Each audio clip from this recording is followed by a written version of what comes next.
81. At the turn of the old and the new. No one could argue with Headmaster Albus Dumbledore. His brother ran the Hog's Head Inn, and the two were estranged. Grindelwald lay imprisoned in Nurmengard. Perhaps they would never meet again in this life. Fate had never been kind to Dumbledore, neither in kinship nor in love. Even in the deepest darkness, he still drew light from it. Dumbledore sat silently on the sofa, looking at Loren, and yet seeming to look through him to some distant place. Loren said nothing. He slipped back to the bedroom and closed the door, leaving Dumbledore alone with his memories. The next day, Dumbledore ate and talked with Loren as usual. But the mischievous wink was gone. His movements were decisive, his charms precise. He no longer seemed like an absent, dotty old headmaster. Loren did not much like this steady, mature Dumbledore. They stayed in Albania for several days. By day, Dumbledore led Loren across mountains and fields, searching for anything that might connect to the prophecy. By night, they watched the occasional glint of charms in the trees from their window. Loren had learned that this small country sat between Serbia and the former Yugoslavia to the north, bordered by Greece and with Italy across the strait. Compared to those lands, Albania seemed like a backward village, barely touched by modernity.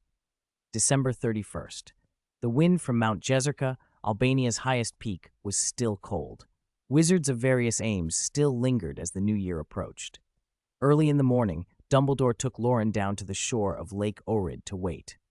In the preceding days, they had left footprints in every corner of the forest and found nothing.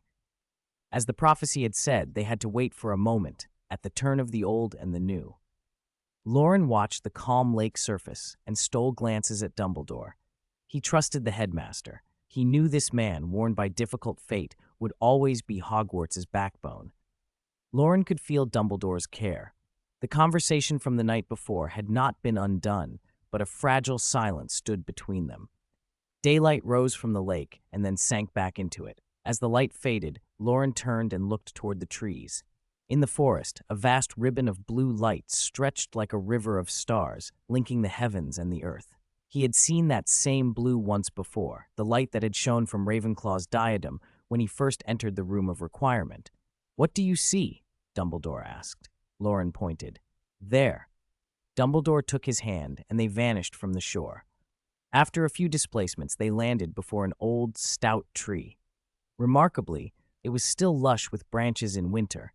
Ice and snow could not bury its trunk. A pitch-black hollow gaped in its side. As they approached, the blue river of light grew clearer but never dazzling. "There's something glowing inside the hollow," Loren said. Dumbledore tapped the trunk and heard a hollow echo. The tree had been emptied long ago, but still lived on. With a wave of the Elder Wand and a subtle transfiguration, Dumbledore widened the hollow downward, revealing its interior. Coiled inside was a massive python, asleep. It was 12 feet long, red and yellow, with a net-like pattern along its back. Its head lay on a blue gemstone that pulsed faintly.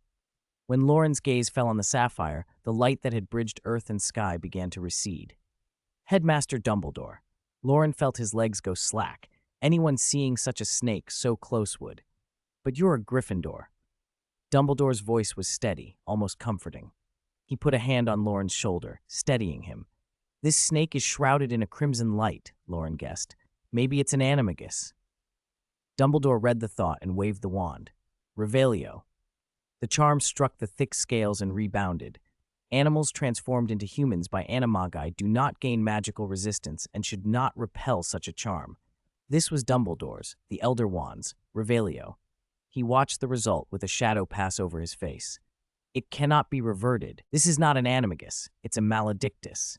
He explained, softly but plainly, that a maledictus carried a blood curse. At first they could change between human and animal, but as time passed the human would be lost, the curse permanent. Reason, memory, emotion would all ebb away until only the animal remained. Loren understood at once the gravity of the sentence. It was a kind of living death. Before full loss, one suffered a slow, desperate undoing of mind. The python blinked, drawing shut the nictitating membrane over what should have been threatening slitted pupils, but its eyes were pure black, not the vertical pupils of a typical snake. The sight was uncanny. Loren could not help thinking it resembled the startled opening of a girl's eyes. The snake lifted its head and, as if remembering something, shed a tear that slid over its scales. Nagini had wandered in this forest, avoiding people, looking for a place to die in secret. She had fled friends, she had once been human, and come here to lose herself. The sapphire had awakened the last sliver of what she had been. When she touched it, she felt her human pain return, along with the endless pain of being trapped in a snake's body. She had no sense of how long she had slept, how many winters had fallen and melted. Dumbledore and the snake met gaze to gaze. "Do we know each other?" he asked, more to himself than to Loren. She could not speak. Another tear traced her scales. Loren's voice was urgent. "It still has reason. Can we save her?" Loren did not ask out of interest in the Philosopher's Stone. Pity drove him. He had seen Nagini beside Lord Voldemort in portraits and films, but he had not imagined such a tragic history. At this moment, there was no dark aura about the snake. She had not been made into a Horcrux. Images flashed through Dumbledore's mind. Nicholas Flamel's words, "Redeem a desperate soul," and Trelawney's fragmentary prophecy about the blue-black one, the tide. He looked at Loren's bright blue eyes and said gently, "The one who can save her may be you, Loren." He stared at the young wizard with an affection that went beyond the fadings of time. He had pondered the wizarding world's faults for a century: pure-blood ambition, goblin resentment, house-elf subservience, the rise of muggles, and known that shackles could not be the answer. He could chain himself with such care. He could not do the same to Loren or to Harry. He felt too old to say as much out loud, so he smiled inwardly and thought, "I should drink less butterbeer. I am getting old. I cannot be what I once was." Loren fixed him with an incredulous look. "Are you listening to yourself? You can't do it, so you want me, a first year, to do it?" "You think too highly of yourself," Dumbledore teased. Setting the prophecy aside, Dumbledore turned his attention to the sapphire beneath Nagini's head. "Do you know what that is?" Loren remembered the diadem he had glimpsed in the Room of Requirement. "I saw Ravenclaw's diadem. There was a black mist on it. I didn't touch it. The light from this gem is the same color as that diadem's, and even purer," Dumbledore said. He thought of Tom Riddle's return to Hogwarts to apply for a job. He believed he understood now why Tom had come back. To hide the Horcrux fashioned from Ravenclaw's diadem. The picture resolved. "Do you know Lady Ravenclaw's famous saying?" Dumbledore asked. "Wit beyond measure is man's greatest treasure." "I think Tom found the diadem here, but he left the wisdom behind." Dumbledore looked at Nagini. "And you, it seems, have been guarding the most precious treasure." He told the story. Helena Ravenclaw, who had stolen the diadem and hidden it in a hollow tree in Albania, was eventually slain and returned to Hogwarts as the Grey Lady. Tom Riddle had tricked the Grey Lady into revealing the diadem's location and made it into a Horcrux. He had hidden the physical diadem in the Room of Requirement. But long before Riddle, Nagini had found the sapphire that embodied human wisdom. It had preserved the last of her reason, though it could not restore her human form. For decades, she had wandered the Albanian woods with human thought trapped inside a snake's body. Perhaps fate had spared her from Tom's discovery. Dumbledore removed his hat and held it open before Nagini. Loren watched, puzzled. The python coiled around the sapphire. Then, miraculously, its head seemed to shrink as it slipped toward the hat, until it fit inside like a pet snake. Dumbledore replaced his hat and grinned. "I have friends who can carry far more creatures than I," he said, and for a moment the old, mischievous twinkle returned. They decided to bring Nagini to Hogwarts first, and then consult Nicholas Flamel about whether there was any way to help her. Moonlight and snow mingled in the forest as they walked. Silver light braided the shadows of trees and two figures. Loren chattered happily. "Harry is a parcel tongue, so when he comes back, we can let this big snake speak to him." Dumbledore's step stiffened. "Harry is a parcel mouth?" Loren cocked his head. "Didn't I tell you?" "You must have," Dumbledore said. "Or perhaps not. You'll have to forgive an old man." "I'll say it again next time," Loren promised. Slowly, Dumbledore's silver-gray velvet coat eased into a white robe. His beard and hair seemed to thicken and fall into place again, an odd, gentle restoration. Loren took his hand and hopped through the snow, and from afar fireworks burst and bloomed for the new year. It was, precisely, the turn of the old and the new. A note at the end. I hesitated over this plot and researched a great deal. Canonically, Voldemort did not travel with Nagini during his first rise to power, which implies he did not encounter Nagini when he went to retrieve Ravenclaw's diadem in Albania. Later, after Quirrell and the Philosopher's Stone, if Voldemort had subdued Nagini before 1991, he might have kept her by then. Quirrell could have brought a troll into Hogwarts. An obedient snake would have been even easier. In 1994, Voldemort later killed Bertha Jorkins and turned Nagini into a Horcrux, which suggests he met her only after 1991. The Maledictus idea emerged after 1927. For decades, I needed a reason for Nagini to retain her humanity, and I settled on Ravenclaw's sapphire. The diadem had been lost in Albania for ages and symbolized human wisdom, exactly what Nagini lacked. The Grey Lady's odd attitude toward the diadem made sense if the diadem's physical form had been defiled while the true gemstone remained hidden in the tree. I know I might be venturing close to canon's boundaries and risking a narrative backstab from Rowling, but I like this explanation. All glory to Rowling. Any out-of-character choices are mine. Late at night in the headmaster's office, the portraits of former headmasters were already asleep on their frames. Two figures, one old, one young, appeared out of thin air, and the office's warm yellow light brightened. "You go back first. I'll take care of things here," Dumbledore said, setting his ill-fitting hat down on the desk and turning it up like a shallow bowl. "Goodbye, headmaster." Loren couldn't wait to get a proper bath. The last few days in Albania had left him feeling grimy and claustrophobic. Nagini lay coiled on a small gem in the hat. Fawkes peered over the rim, instantly on guard, and gave Dumbledore a suspicious squawk. Dumbledore dodged the phoenix's pecs while stroking his feathers and chuckled. All right. After offering a few snacks and taking time to calm Fawkes, he fetched an old white-covered book from the shelf. He opened it. Each page held a portrait. He flipped through many pages until he stopped at a thin figure with silver hair. He waited. The paint brightened, color returning to the face, and the portrait came alive. "Albus? Nicholas." They spoke, and Dumbledore told Nicholas about Albania and asked if there was any way to save a blood-cursed half-beast. Nicholas suggested the Philosopher's Stone might help. Its effects varied with the user. "In my hands, it transmutes base metals to gold and brews the elixir of life," the portrait said. "But Loren might find other uses. From what you describe, it could be biological alchemy, restoring a snake to human form, or fixing a werewolf's humanity." Nicholas's voice from the page was the voice of an old man recounting a myth. "Unraveling life's mysteries is not a smooth path," he warned. Magical creatures were not reproductively isolated. Over the years, wizards had experimented, some out of curiosity, some for profit, some with worse intent, and the results had spawned disasters. The basilisk, bred from a rooster's egg incubated by a toad, was one infamous example. Only after Newt Scamander's law, the prohibition of experimental breeding of magical animals, did Britain curb the creation of untamable beasts. Other magical governments followed. But that law concerned animals. What Loren proposed was biological alchemy on a human body. Anyone who heard about that would call Loren a dark wizard. Even if the stone remained secret, biological alchemy would draw attention from the ministry and from darker people. "When he found that snake in the Albanian forest," Nicholas said, "he had already pulled it back from the abyss. Perhaps we needn't rush to destroy the stone. When you've finished what you must, let Loren try with my stone." His voice grew thin. A cough rattled through the portrait. "I am powerless now." Dumbledore sat, staring at the portrait. "Are you ready to meet death?" A smile warped the old man's face.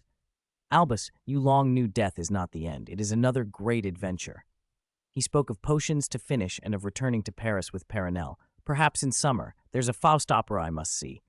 "I won't say goodbye then. Cough, goodbye." When Nicholas said the word, Dumbledore's wrinkles smoothed and he smiled. "Goodbye. I wish you a pleasant journey." The portrait faded and fell still. Loren hauled his small suitcase up to the Gryffindor common room. Everything about Hogwarts, the dusty stone pillars, the polished suits of armor, the moving staircases, felt like home and safety. At least no one here would try to kidnap him for dark purposes, Voldemort aside. In the common room, the four Weasley boys were clustered around a table playing chess. the twins and Percy against Ron. The twins had held their own at first, but after following a few of Percy's middling suggestions, had been routed. An animated knight scolded them on the board. Percy's face flushed, his eyes darting away. He brightened when he saw Loren. "Look, Loren's back!" The twins and George looked up too. While Ron didn't notice, Fred and George knocked over the chessboard in a dramatic show of relief. "Our savior's returned!" they cried. "We don't have to play chess with Ron anymore." They ran to Loren. Fred grabbed his suitcase. George shoved Loren into a chair across from Ron. "It's all up to you." "I haven't even showered yet," Loren protested. "We agreed. If someone could beat Ron tonight, he can't make us play chess anymore," said George. "But I can't beat Ron at wizard chess either," Loren said, and Ron lifted his chin smugly. "I can beat you at gobstones now, too." When Loren first taught Ron gobstones, Ron had taken it half-heartedly, but after practicing and absorbing some ideas from Go, Ron had replayed their games and convinced himself he had surpassed Loren.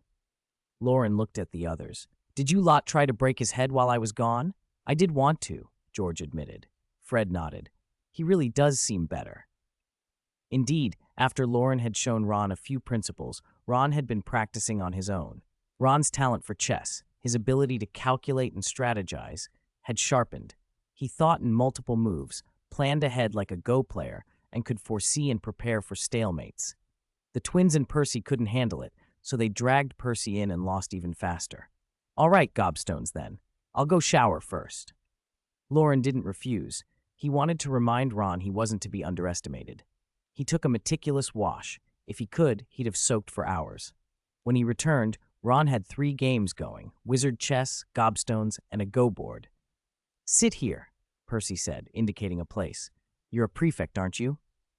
"If you sit there, you'll lose," Fred muttered.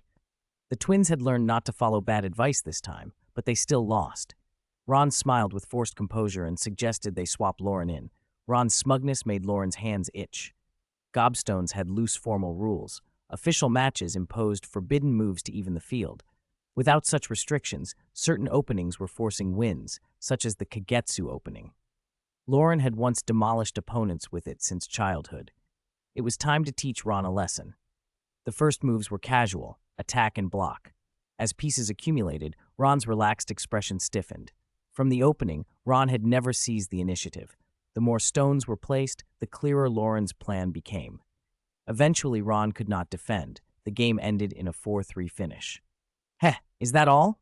Loren said, mimicking Ron's earlier air of composure. Ron went pale. The twins cheered. Finally, no more chess with Ron. Ron ignored them, staring at the board in disbelief. He replayed every move in his mind and realized Loren's strategy had been clear from the very first placement. "That opening," he murmured, but instead of sulking, his eyes brightened. He set up the same first moves over and over, fingers tracing the pattern. In a short while, he seemed on the brink of understanding the Kagetsu opening.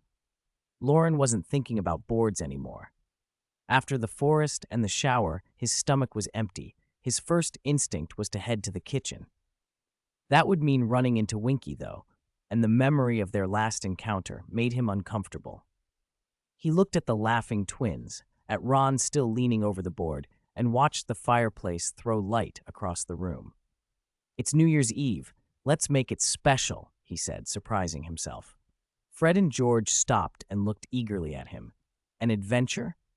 "How about a night walk to the Forbidden Forest?" they suggested. Loren shook his head. "You two always floor it at breaking rules. Keep it simple." "Roast some meat over the fire?" George offered, disappointed by the lack of danger, but delighted by the food idea.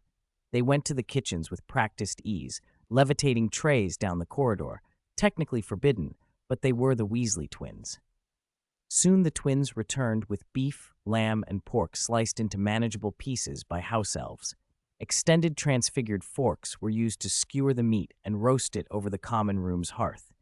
They were no culinary masters, but the sizzling fat filled the air with a mouth-watering aroma. Ron burned his bread until it was blackened and insisted it was delicious anyway. The twins laughed and promised to roast 2 more burnt slices for him. Their mirth rose to a sing-song that eventually settled into a chorus of Happy New Year. Many Gryffindors who'd stayed at Hogwarts over the holiday drifted out of their dormitories and joined them. It wasn't a lavish feast, no grand decorations, no excess dishes. But on the last night of 1991, the Gryffindor common room's fire warmed a dozen young hearts. Years later, they would remember that warmth. At breakfast the next morning, Loren received a letter from Hermione. "Mr. Morgan, I hope you are well. Happy New Year. I still can't understand why you forgot to write to me. Hanch appears at the window every morning. He's such a devoted post owl, and he loves eating mice. Our whole family adores Hanch. Father keeps trying to talk to the owl. He's convinced owls can communicate. Mother attempted to make Hanch hoot like the owl that announced King Duncan's death in Macbeth, but I don't think Shakespeare was thinking of a spectacled owl. Over the holidays, we camped in Dean Forest, and Hanch adored it. The fog wrapped around the trees and the camp like clouds. When the bonfire flared, it was like the sun breaking through. I wish you could see it. Summer might be better, though. It's rather cold now. How was Hogwarts over Christmas? Don't get jam on the common room seats. Give my regards to Ron. I look forward to your reply. Hermione Granger." It was an ordinary letter, an ordinary scolding about Loren's lapse, family anecdotes, and warm good wishes. But in its ordinary details, Loren found something comforting. "Dear Hermione," he wrote back, "good to hear from you. Happy New Year. When I got your letter, I fed Hanch some of my cheese and bread. He seemed to like it. Christmas at Hogwarts was grand. Hundreds of roasted turkeys and trees lit with candles like stars. Dumbledore and I went into a forest in Albania and saw a brilliant light. I'll tell you about it when you're back. Say hello to Fluffy for me. All is well, Loren Morgan." He also wrote to Bates via a Hogwarts owl, asking how his new year had been, where his travels had taken him, and whether he could save a helping of roasted lamb for summer. Over the next few days, Loren wandered the castle, soaking in its atmosphere. Hufflepuff students sent him all manner of frozen fruits, apples, peaches, odd things frozen into icicles. If Loren ate them all, he'd likely end up in the hospital wing under Madame Pomfrey's disapproving gaze, so he shared them with friends. In the common room, Ron sat with 3 boards, wizard chess, gobstones, and Go, lost in his private worlds. Loren set the fruit beside him and sighed. Without Harry here, Ron could get buried in games. Once Harry returned, Ron would emerge. Loren also hoped Harry's return would help Nagini's redemption and that it would bring the chance to cure Bates soon. January 1st, 1992, the hut on the edge of the Forbidden Forest. A warm, wet tongue on his face woke Rubeus Hagrid. He opened one heavy eye to find Fang gazing at him expectantly. All right, Fang, I'll get you something to eat." He set the dog down, reached for his moleskin overcoat by the bed, and peered out the window. The snow flashed sunlight through the glass onto the wooden roof, making everything bright. The giant stretched until every bone seemed to crack, feeling the familiar ache in his muscles. "Ah," he sighed contentedly. One stretch from his massive frame nearly filled the little hut. Hagrid shoved the door open and was met by a blast of icy air that made his neck shiver. He scooped a large bundle from the stacked firewood. There was no need to relight the stove. Embers from the night before still glowed. The flames caught the new wood, and soon the hut was warm again. He dropped a pile of chopped frozen meat into the pot and threw in a handful of salt. Before long, the smell of meat broth filled the room. Fang drooled and patted about happily, and Hagrid ladled the broth into 2 bowls. One went to Fang, the other to him. Fang bit a bone and yelped at the heat, which sent Hagrid into a booming laugh. Hagrid ate his broth and toasted a couple of rock cakes on the stove. His big teeth cracked the hard, dry cakes easily. After breakfast, he took Fang for a walk around the edge of the forest. It was the same beat of patrol as always, following the snowy path he'd made before and deepening the footprints as he went. In winter, most forest creatures hid until spring. He didn't meet any friends to greet. Back at the hut, he sat and watched the clouds with narrowed eyes. If the clouds lost their moisture and fell, they'd be snow, he thought idly. He'd almost lost his position at Hogwarts once, too. Luckily, Dumbledore had been there for him. Harry was probably having a good time back at the castle. The flying motorcycle was nothing to be frightened of, Hagrid decided. There was plenty he could do around here. Gather winter berries for food, split firewood for next year's supply, wander the castle corridors, and have a natter with the professors. Even if he didn't understand half of what they said, he could tell them a few amusing tales of the creatures in the woods. The professors were patient, but a joke told too many times did grow stale. The sun climbed past the second branch of the pine beside the hut, and Hagrid decided he ought to do something useful. "Come on, Fang, let's head to the edge. Those two Weasley rascals might try to break into the forest. We ought to keep an eye on things." Fang circled his legs and then suddenly stopped, barking toward the path. "Hagrid! Hagrid!" Voices carried across the snow. Hagrid looked up to see Fred and George Weasley, Ron Weasley, Rolf Scamander, and Loren Morgan wading across the drifts toward the hut. His mouth split into a grin. He had known it. Of course the marauders would come looking for trouble. He didn't rush out. He popped back inside to stoke the fire and toast a few more rock cakes. Then, stepping back onto the porch, his voice rang out with pleasure. "What brings you lot here?" "Happy New Year, Hagrid. We came to visit." Fred and George chorused in that familiar alternating fashion. Their cheer warmed the cold air. "We brought a friend. This is Rolf Scamander, grandson of the famous Newt." Rolf gave Hagrid a shy, respectful bow. Hagrid beamed. He bustled everyone inside. The hut, built to accommodate a giant, suddenly felt stuffed with 5 excited little wizards.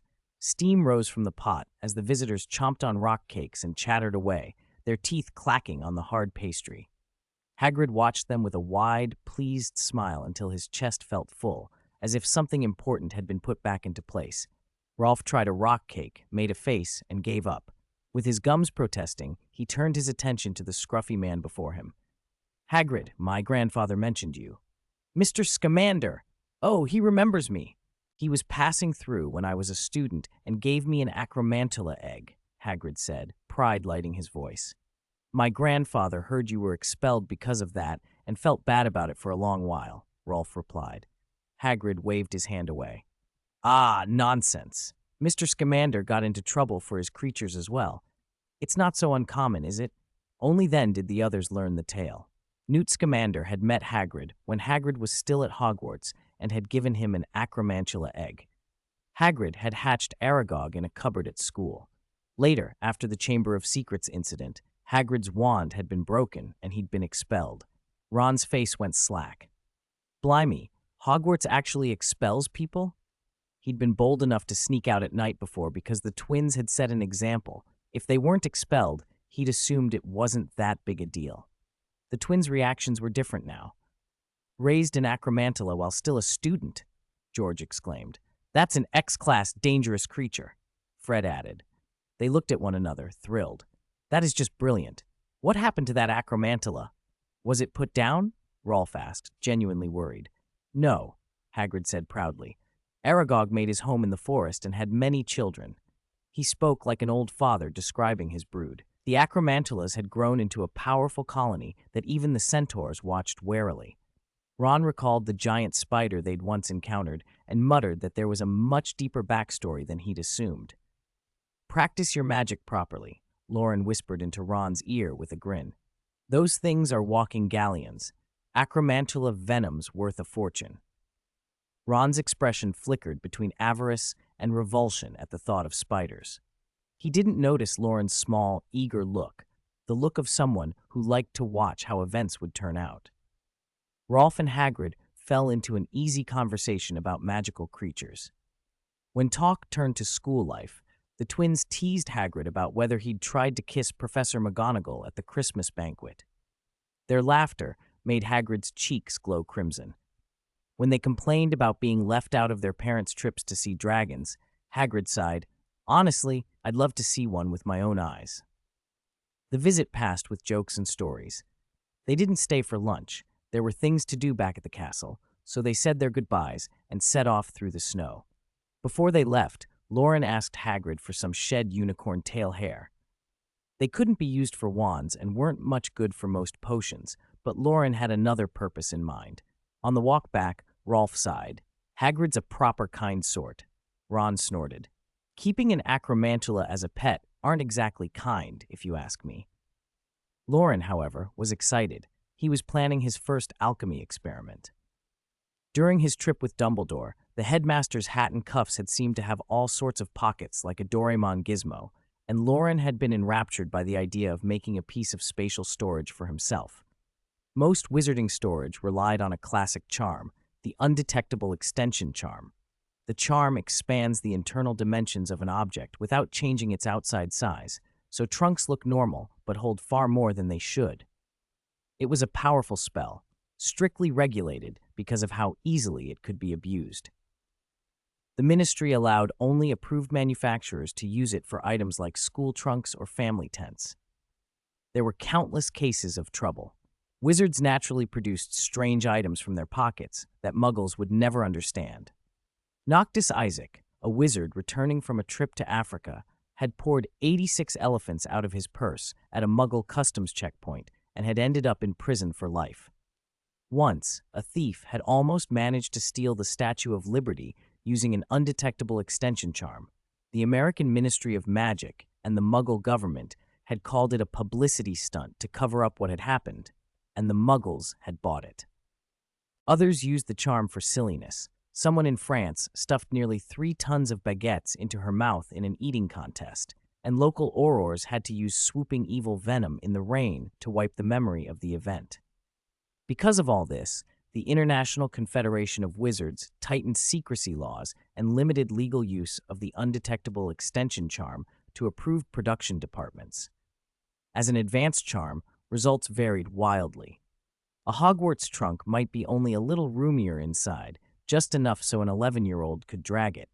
But when combined with alchemical techniques, the possibilities opened up.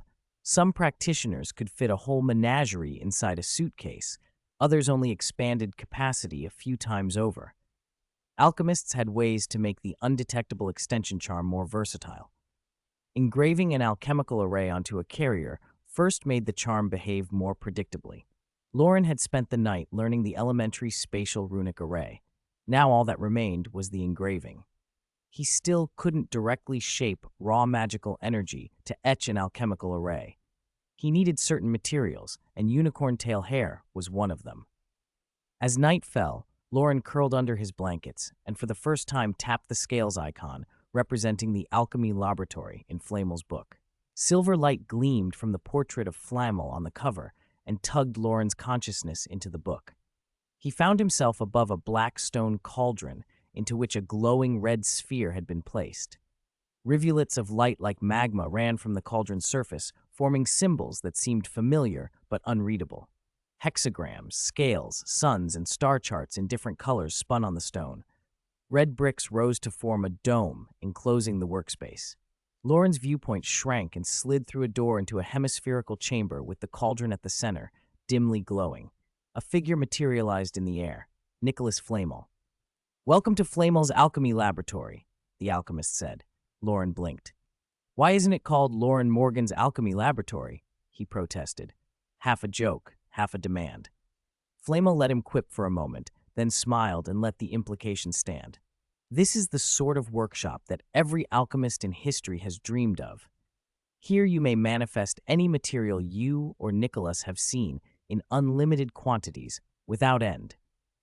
Loren understood at once, a place to test without cost. He could hone his skills here and make fewer mistakes when he worked for real.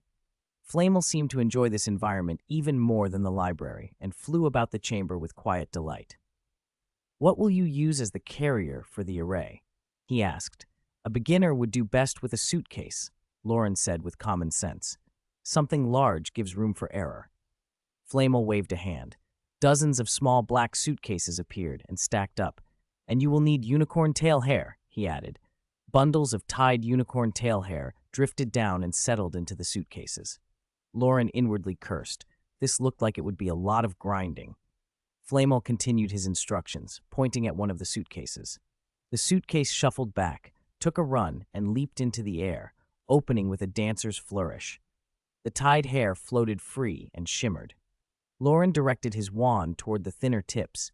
The hairs seemed drawn by a magnetic pull, following the wand as if it were a pen and they were ink. A hexagram enclosed by double circles traced itself along the inside base of the suitcase. 3 pairs of runes at the 6 corners arranged themselves with rotational symmetry and began to hum with a faint light. The center remained dim for the moment, awaiting the awakening of the undetectable extension charm. Flamel finished the demonstration, his form glowing in red, yellow, blue, and green that cast runic symbols across the red brick dome. Use your wand to guide the unicorn hair, stimulate the magical power within, and draw the alchemical array, he instructed. Loren felt his heart race. He took a breath, pointed his wand, and let the hair follow. The room thrummed with potential. Flamel's voice, warm and approving, declared, "Loren Morgan, you are now a true alchemy apprentice." 84. Back to school day. After Flamel demonstrated once, Loren made his first attempt at drawing an alchemical array.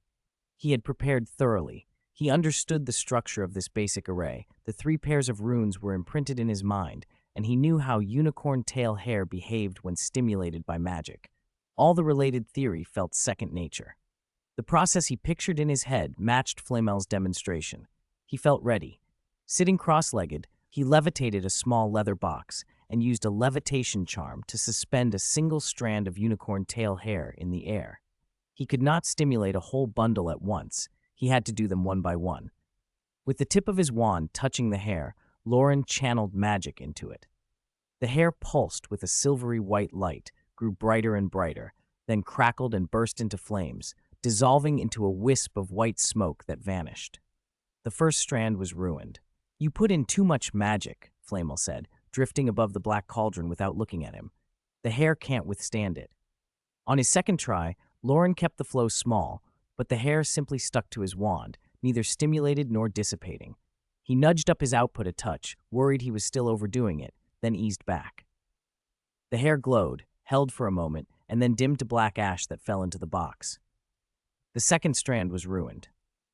"Maintain a steady output," Flamel said.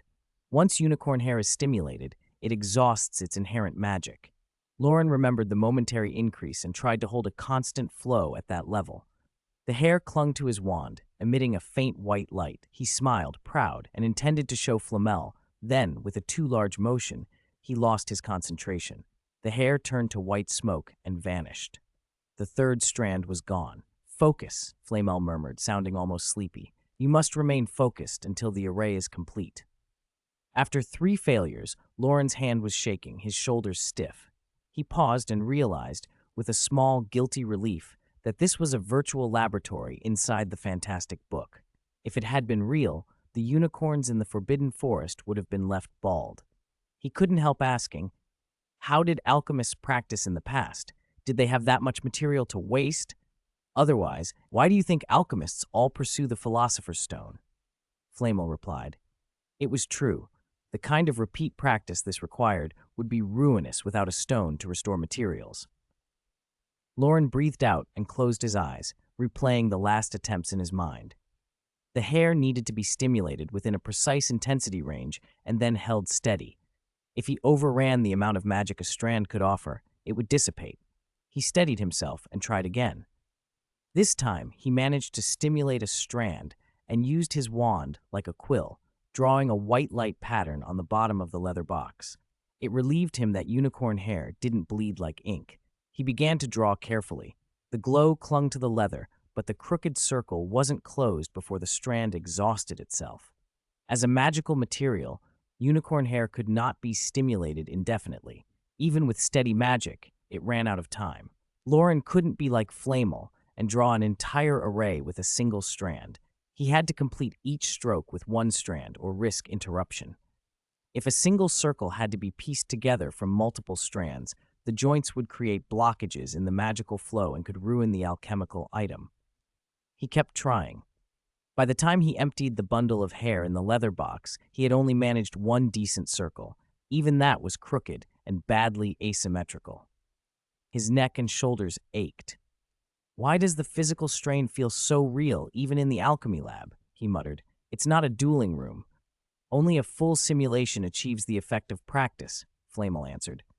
Seeing Loren was on the right track, he drifted away, leaving him to repeat and repeat. Loren practiced until he fell asleep over the book. When he woke the next day, his mind was still full of white glowing hair. He had no idea how long he'd spent in the fantastic book, but he had used dozens of bundles and had only one barely acceptable circle to show for it.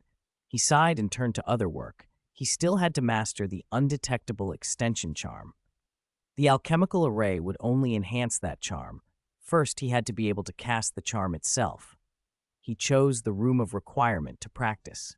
He conjured a pile of sand and cast the undetectable extension charm on a honey jar, filling it with sand to test the effect. The charm was advanced. At first, his magic was barely enough to cast it at all, and the jar only felt a little lighter even after most of a day. But using his talent for corrections, he improved quickly.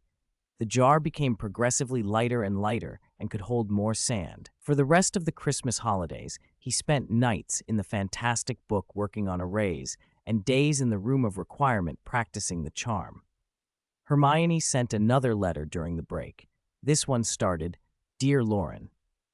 She had read a manuscript of Miranda Goshawk's textbook she'd borrowed from the room of requirement and said she understood some basic charms better. She wrote about a museum visit, about Britain's economy showing signs of recovery, and her mother's eagerness to invest some of her building society money, and at the end mentioned wanting to use magic to make her front teeth a little smaller. Her parents had objected. They preferred braces. Loren hesitated over the reply. The holiday was almost over. Did he need to write back? He noticed Haunch watching him, jam bread uneaten, eyes fixed on him, and that was the final push. He answered, carefully, about Britain's economy, warning Hermione that if she wanted to manage her savings, she might consider converting some into US dollars or Deutschmarks because of rising national debt and potential currency risk. He'd read about a future currency crisis and wanted to warn her. As for her teeth, he teased that squirrels were cute too. He sent a similar financial nudge to Grandpa Bates, remembering how Grandpa Bates' farm in Scotland had supported admirals, relatives, and that his own Hogwarts expenses were more than some pure-blood families. Loren liked to imagine Bates as quietly wealthy and traveling the country. By late January, the snow at Hogwarts began to thin. Only the occasional flurry dusted the grounds. Spring was coming. Loren finally managed to draw the basic array, both rings complete and the hexagram inside the circle. The undetectable extension charm was shaping up as well. Now he only needed to add the 3 pairs of runes. The day before classes resumed, Loren hurried from the room of requirement toward the great hall for lunch, his mind on charms. A soft voice beside him asked, "What have you been busy with lately?" "Undetectable extension charm," he said, and then realized who was standing there. "Hermione, you're back!" He had not meant to sound so pleased, but the joy slipped into his voice anyway. Hermione had shoulder-length, curly hair and bright brown eyes that were fixed on his face. When she smiled, her squirrel-like front teeth showed. Her expression soured a little when he said the name of the charm. "Personal use of the undetectable extension charm is strictly forbidden by the Ministry of Magic," she said. "I know," Loren answered. "Are you going to report me?" he asked, half joking. Hermione's fists clenched as they always did around him. They fell into step and walked down the corridor together. "I think what you're doing is wrong," she said. "I know. We're only first years. We shouldn't attempt such charms. I know. This breaks both school rules and the law. I know." She slapped his shoulder hard enough to make them both feel better. At dinner, they chatted about currency, and Hermione said her mother agreed with some of Loren's analysis and was curious about him, even inviting him to visit the Granger family in the summer. Loren listed his plans: roasted lamb with Grandpa Bates, visiting the Weasleys at the Burrow, and now perhaps a visit to the Grangers. Conversation ricocheted from Miranda's manuscript to colorful Christmas firecrackers, from camping in the forest to tales of a dark wizard in Albania. Neither very talkative, they always somehow found more to say to each other in person than they managed in letters. In the afternoon, the room of requirement gained a small extra occupant. She filled honey jars with sand. Loren filled honey jars with large stones. Hermione was convinced a portable spatial item was convenient and that a beaded handbag that could store all her luggage and books was a tempting idea. At dinner, Draco Malfoy dragged a black leather suitcase to the Gryffindor table and opened it with a flourish. His blonde hair was damp against his scalp, as if he'd hurried. "Loren Morgan, this is my return gift for you," he announced. The box was full of frozen pears. Blue crystalline patterns lined the inside, and a lattice of cold mist spilled out when it opened. Loren had been receiving frozen fruit from Malfoy and his friends for a month, and seeing yet more frozen pears made his neck prick with annoyance. "You're trying to murder me," he started. "A Malfoy's gift." "You have no right to refuse," Malfoy said, chin high, enjoying his own arrogance. Loren didn't want to pick a fight.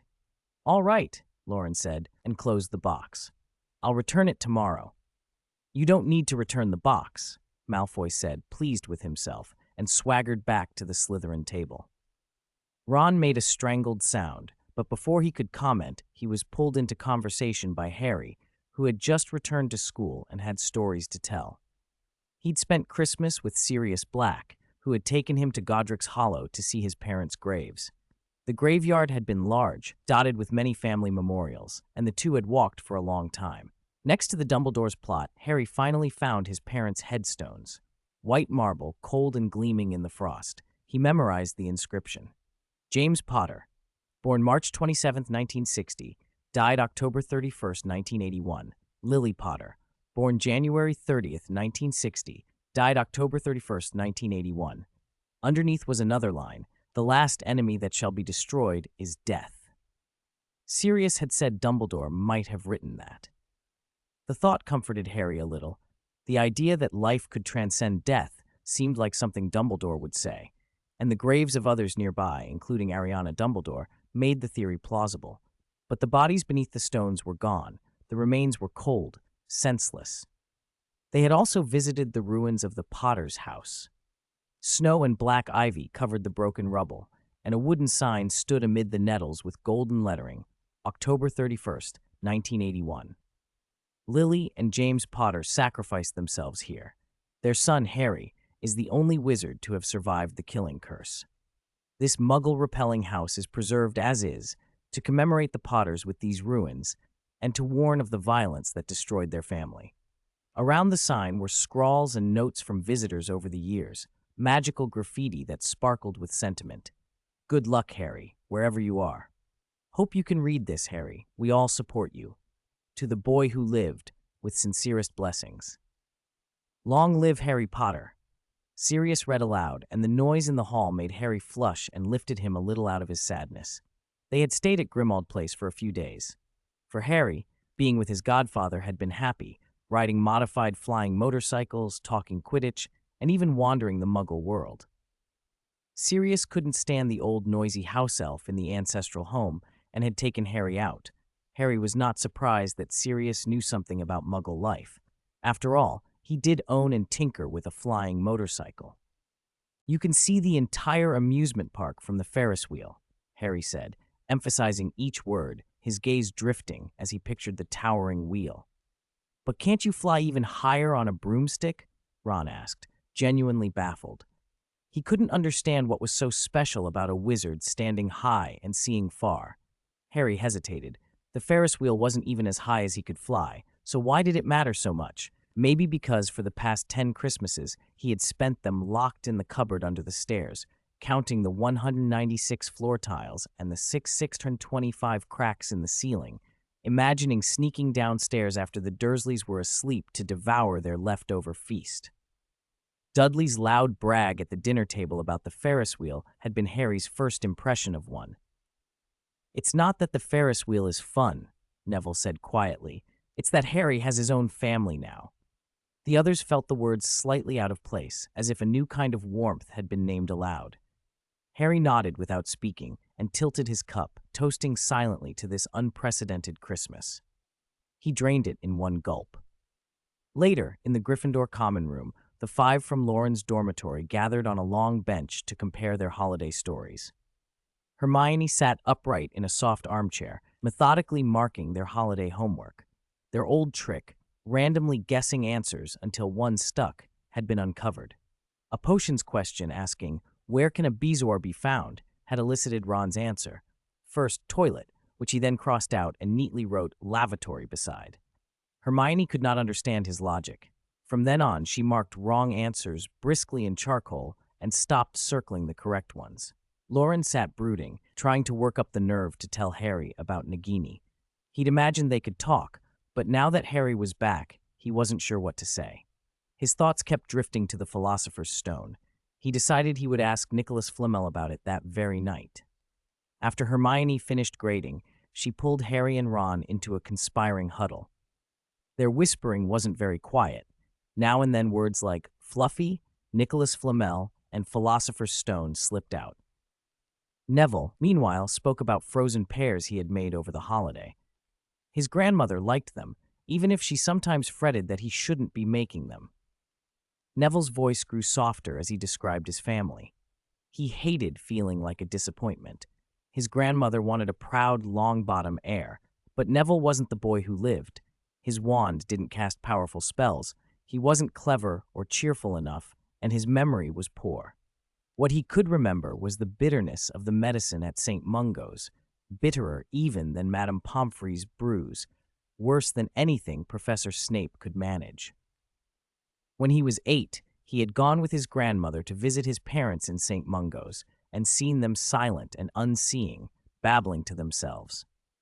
The child in the next bed said they were on a mission and could go home when they finished their medicine, and 8-year-old Neville, with an even worse memory, held on to that sentence.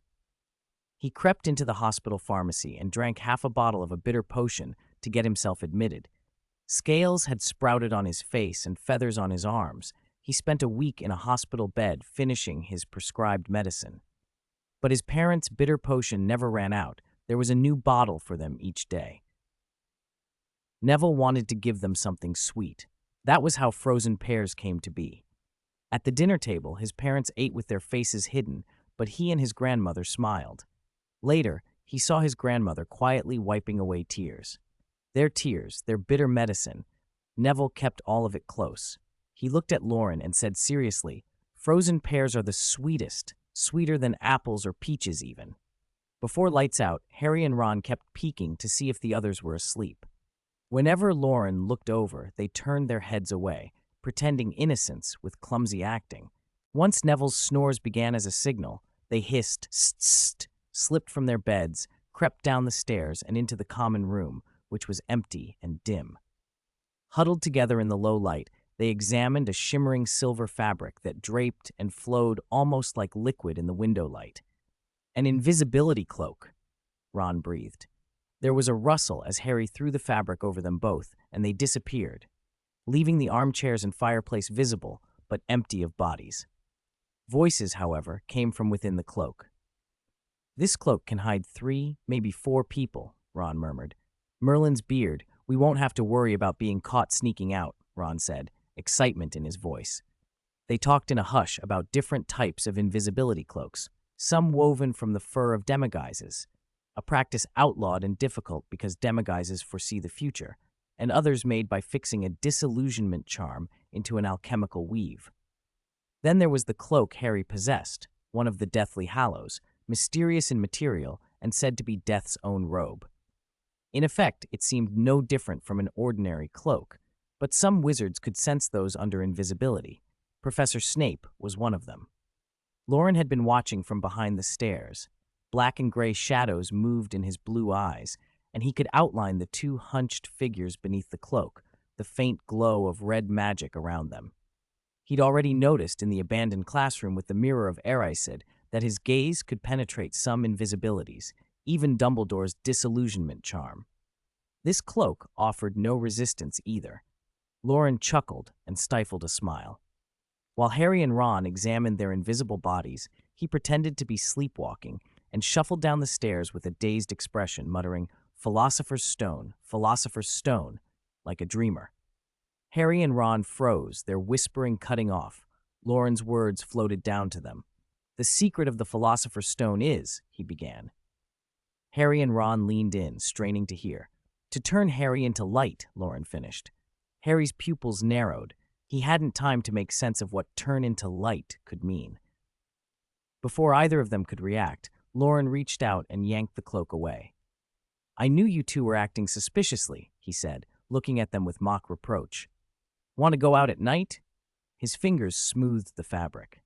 The cloak was thinner than parchment, cool and smooth to the touch, unlike anything either of them had ever handled. 86. Night tour before school starts. Harry snapped back to reality and grumbled, "Yeah, want to come along?" They had planned to use the invisibility cloak to get past Cerberus and see if they could reach the trapdoor. But Harry remembered that a three-headed dog had three noses as well as three heads. If it could smell, the cloak wouldn't help. Heeding Loren's suggestion, he changed tack.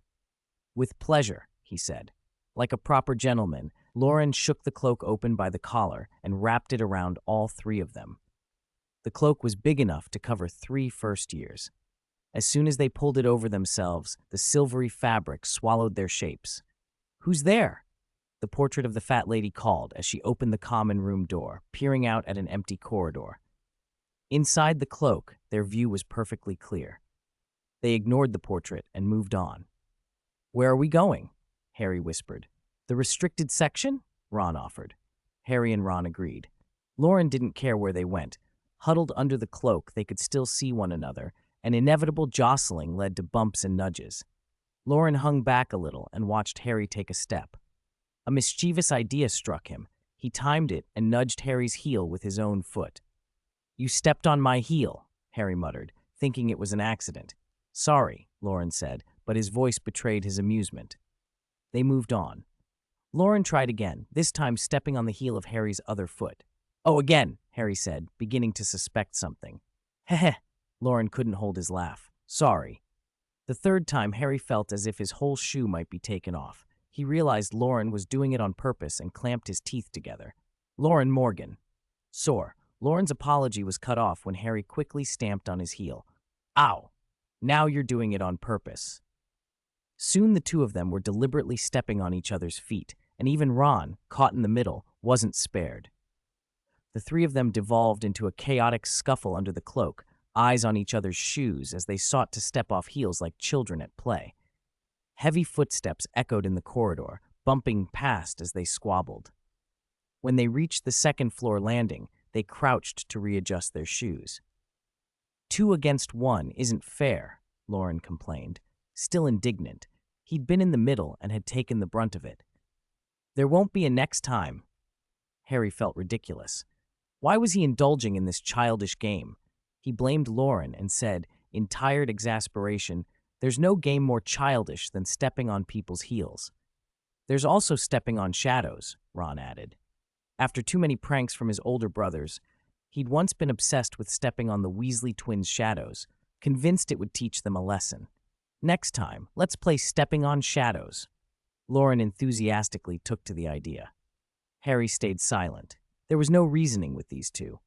The three of them moved down the corridor under the invisibility cloak, tugging at each other's hems as they turned a corner, and nearly ran straight into Filch. Harry and Ron froze.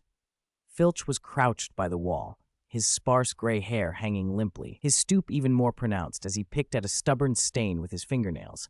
He was wiping at the wall with a rag. Scrubbing with a brush had failed, so he was painstakingly picking away the grime bit by bit. Madame Norris sat beside him, paws neatly tucked, tail curled around her front feet. The cat twitched her nose, looked down the corridor, and let out a soft meow. "Someone there?" Filch glanced up. The corner was empty. Filch looked around a moment, then bent his head back to the stain. Madame Norris prowled in circles and mewed again. Filch dried his hands, stroked the cat's fur from head to tail, and muttered, "All right, stop mewing. I'll give you some tinned food when I've finished." Madame Norris closed her eyes in pleasure and stretched her spine as Filch's hand ran through her fur. For once they saw another side of the caretaker. Still, they didn't dare move. Harry, watching Filch's gentleness with the cat, felt secretly relieved. The cloak had fooled the cat, and the caretaker's ears hadn't picked them up. If even Madame Norris couldn't sense them, certainly not Cerberus. When Filch finally left with Madame Norris, Ron mumbled, "He's always like that with the cat." Harry leaned in. "Why doesn't he use a scouring charm? Isn't magic allowed in the corridors?" Ron snorted. "He might be a squib." "A what?" "A squib. That's someone born to a wizarding family who can't do magic." Loren explained this to Harry and then frowned at Ron. "Is there something funny about a squib?" "It's not funny," Ron said, covering a smile. Then he told them the long, tangled story his family had with Hogwarts caretakers. The older ones, the Weasleys' run-ins with Filch, how Filch admired his predecessor Apollyon Pringle for being able to punish students physically, and how the Weasley twins had been a particular thorn in his side. From all that, Ron had concluded that Filch clung to Hogwarts despite being a squib because he was obsessed with the place. Watching everyone else perform magic must be its own kind of torment. Loren didn't understand it. To a squib, seeing others' magic every day must be miserable. Ron just shrugged. Their conversation petered out, and the three of them continued. The library was pitch black. They felt for the switches set into the wall, like they always did. Under the cloak, with a single lamp, a lone light bobbed across the gloom. Carefully stepping over the rope that marked off the restricted section, they slipped out of the cloak and looked around. Harry wanted books about the Philosopher's Stone and about Cerberus. Loren and Ron were here for the thrill. Chains clamped around some of the huge, ugly tomes and rattled as the books strained and tried to fling themselves free.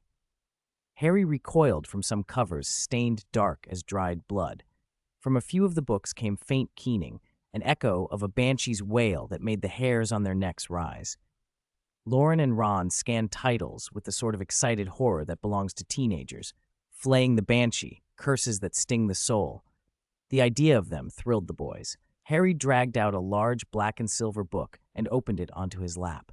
With a sudden bang, the pages flew open and a shriek burst from the book, harsh, piercing, and bone-chilling. The book was screaming. Harry slammed it shut, but something kept screaming, an unbroken high keening that made their ears ring. "Finite incantatum," Loren shouted and sent his wand forward, but the charm had no effect. The other books in the restricted section seemed to wake and join in the racket. The wail of banshees, the howl of werewolves, sharp, insane laughter. It became too much. A volume titled Introduction to the Four Basic Elements sprang free and thudded beside them. "Let's go," Loren hissed. This uproar would surely draw Filch. They scrambled to get away when, from the side, a thin ancient wand extended and touched the cover of the book on Harry's lap. The scream died mid-phrase. One by one, the other tomes stilled. "Headmaster Dumbledore!" Ron cried, whether from surprise or relief, it was hard to tell. Loren replaced the book he'd knocked loose and leaned in. "Good evening, Headmaster." "Good evening," Dumbledore said after a moment, rubbing his beard. Honestly, that didn't sound very pleasant just now.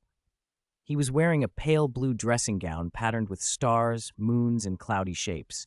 He regarded Harry over his half-moon spectacles with a gentle, amused smile. He did not sound angry. He did not sound as if he intended to punish them.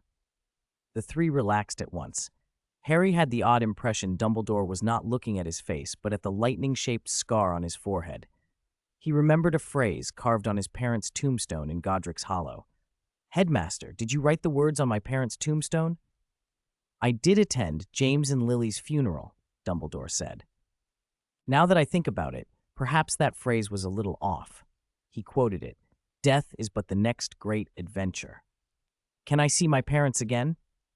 The question rose from Harry with a curious urgency he barely understood himself. Dumbledore didn't answer at once. He looked long at Harry's scar. His eyes, half hidden by spectacles, seemed to glow with a slow, soft light. "I believe anything is possible," he said at last. It sounded both cautious and affirmative. Harry did not press further. "Have you made any progress about Nagini?" Loren asked. He had assumed Dumbledore had written to Flamel. Last time Flamel had been maddeningly cryptic and said it was up to Loren himself. Loren vowed silently to invent a spell to stop people being sphinxes. Dumbledore turned his head. "Perhaps a little progress. I think I can give you an answer by the end of this term." He had already planned to let Loren try the Philosopher's Stone after the Quirrell affair was settled. Old ways shouldn't bind the young, he thought. Loren and Harry would make their own futures. "Should Harry speak to Nagini?" Loren ventured. He had imagined Harry's parcel tongue might be useful, but he could not think what they would talk about. Shared tragedies? Dumbledore shook his head. "Not yet. Nagini is still dormant." He'd been considering Harry's ability to speak Parseltongue and the shadow Dumbledore had seen in the scar.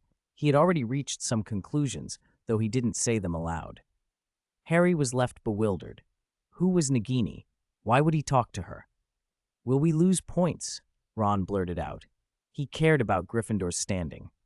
They hadn't won the House Cup in 7 years. Slytherin had dominated them for as long, and Professor McGonagall had borne it. For once, Ron's mind was on the common good. Dumbledore tapped his nose thoughtfully. Tomorrow is the start of term. No points will be deducted tonight. Long live Dumbledore, Ron cheered. Dumbledore watched their earnest faces and felt a warm expansion in his mood. May I ask what you were looking for in the restricted section? He added kindly. We were looking for information, Harry said, forcing a solemn tone. We think Professor Snape is trying to steal the Philosopher's Stone. Dumbledore laughed, a sound of pure amusement. Though he already knew the gossip and darker currents at school, hearing Harry's small, earnest suspicion was still funny. Severus would be heartbroken to learn that, he said. Perhaps he should be more careful with his general demeanor. How else could students get that impression? Harry felt a small flush of hurt that Dumbledore did not believe him. Of course, only Ron and Hermione had actually seen Snape hex him. Harry resolved quietly that if there was any threat to the stone, only the three of them could be trusted to stop it. Ron, meanwhile, took his own consolation. Headmaster, you really must keep Snape in line. He's been deducting all our points. He didn't deduct any from you in the 2 potions lessons before Christmas, Dumbledore reminded him with a smile. I think, broadly speaking, Severus tries to be fair. Ron's face went bright red at the thought of arguing Snape's case.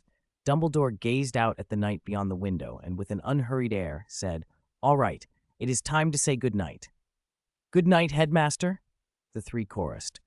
Harry shook the invisibility cloak over them and then remembered. Headmaster, did you send me this cloak? Sirius said you did. As the note said, Dumbledore replied gently, it was always yours.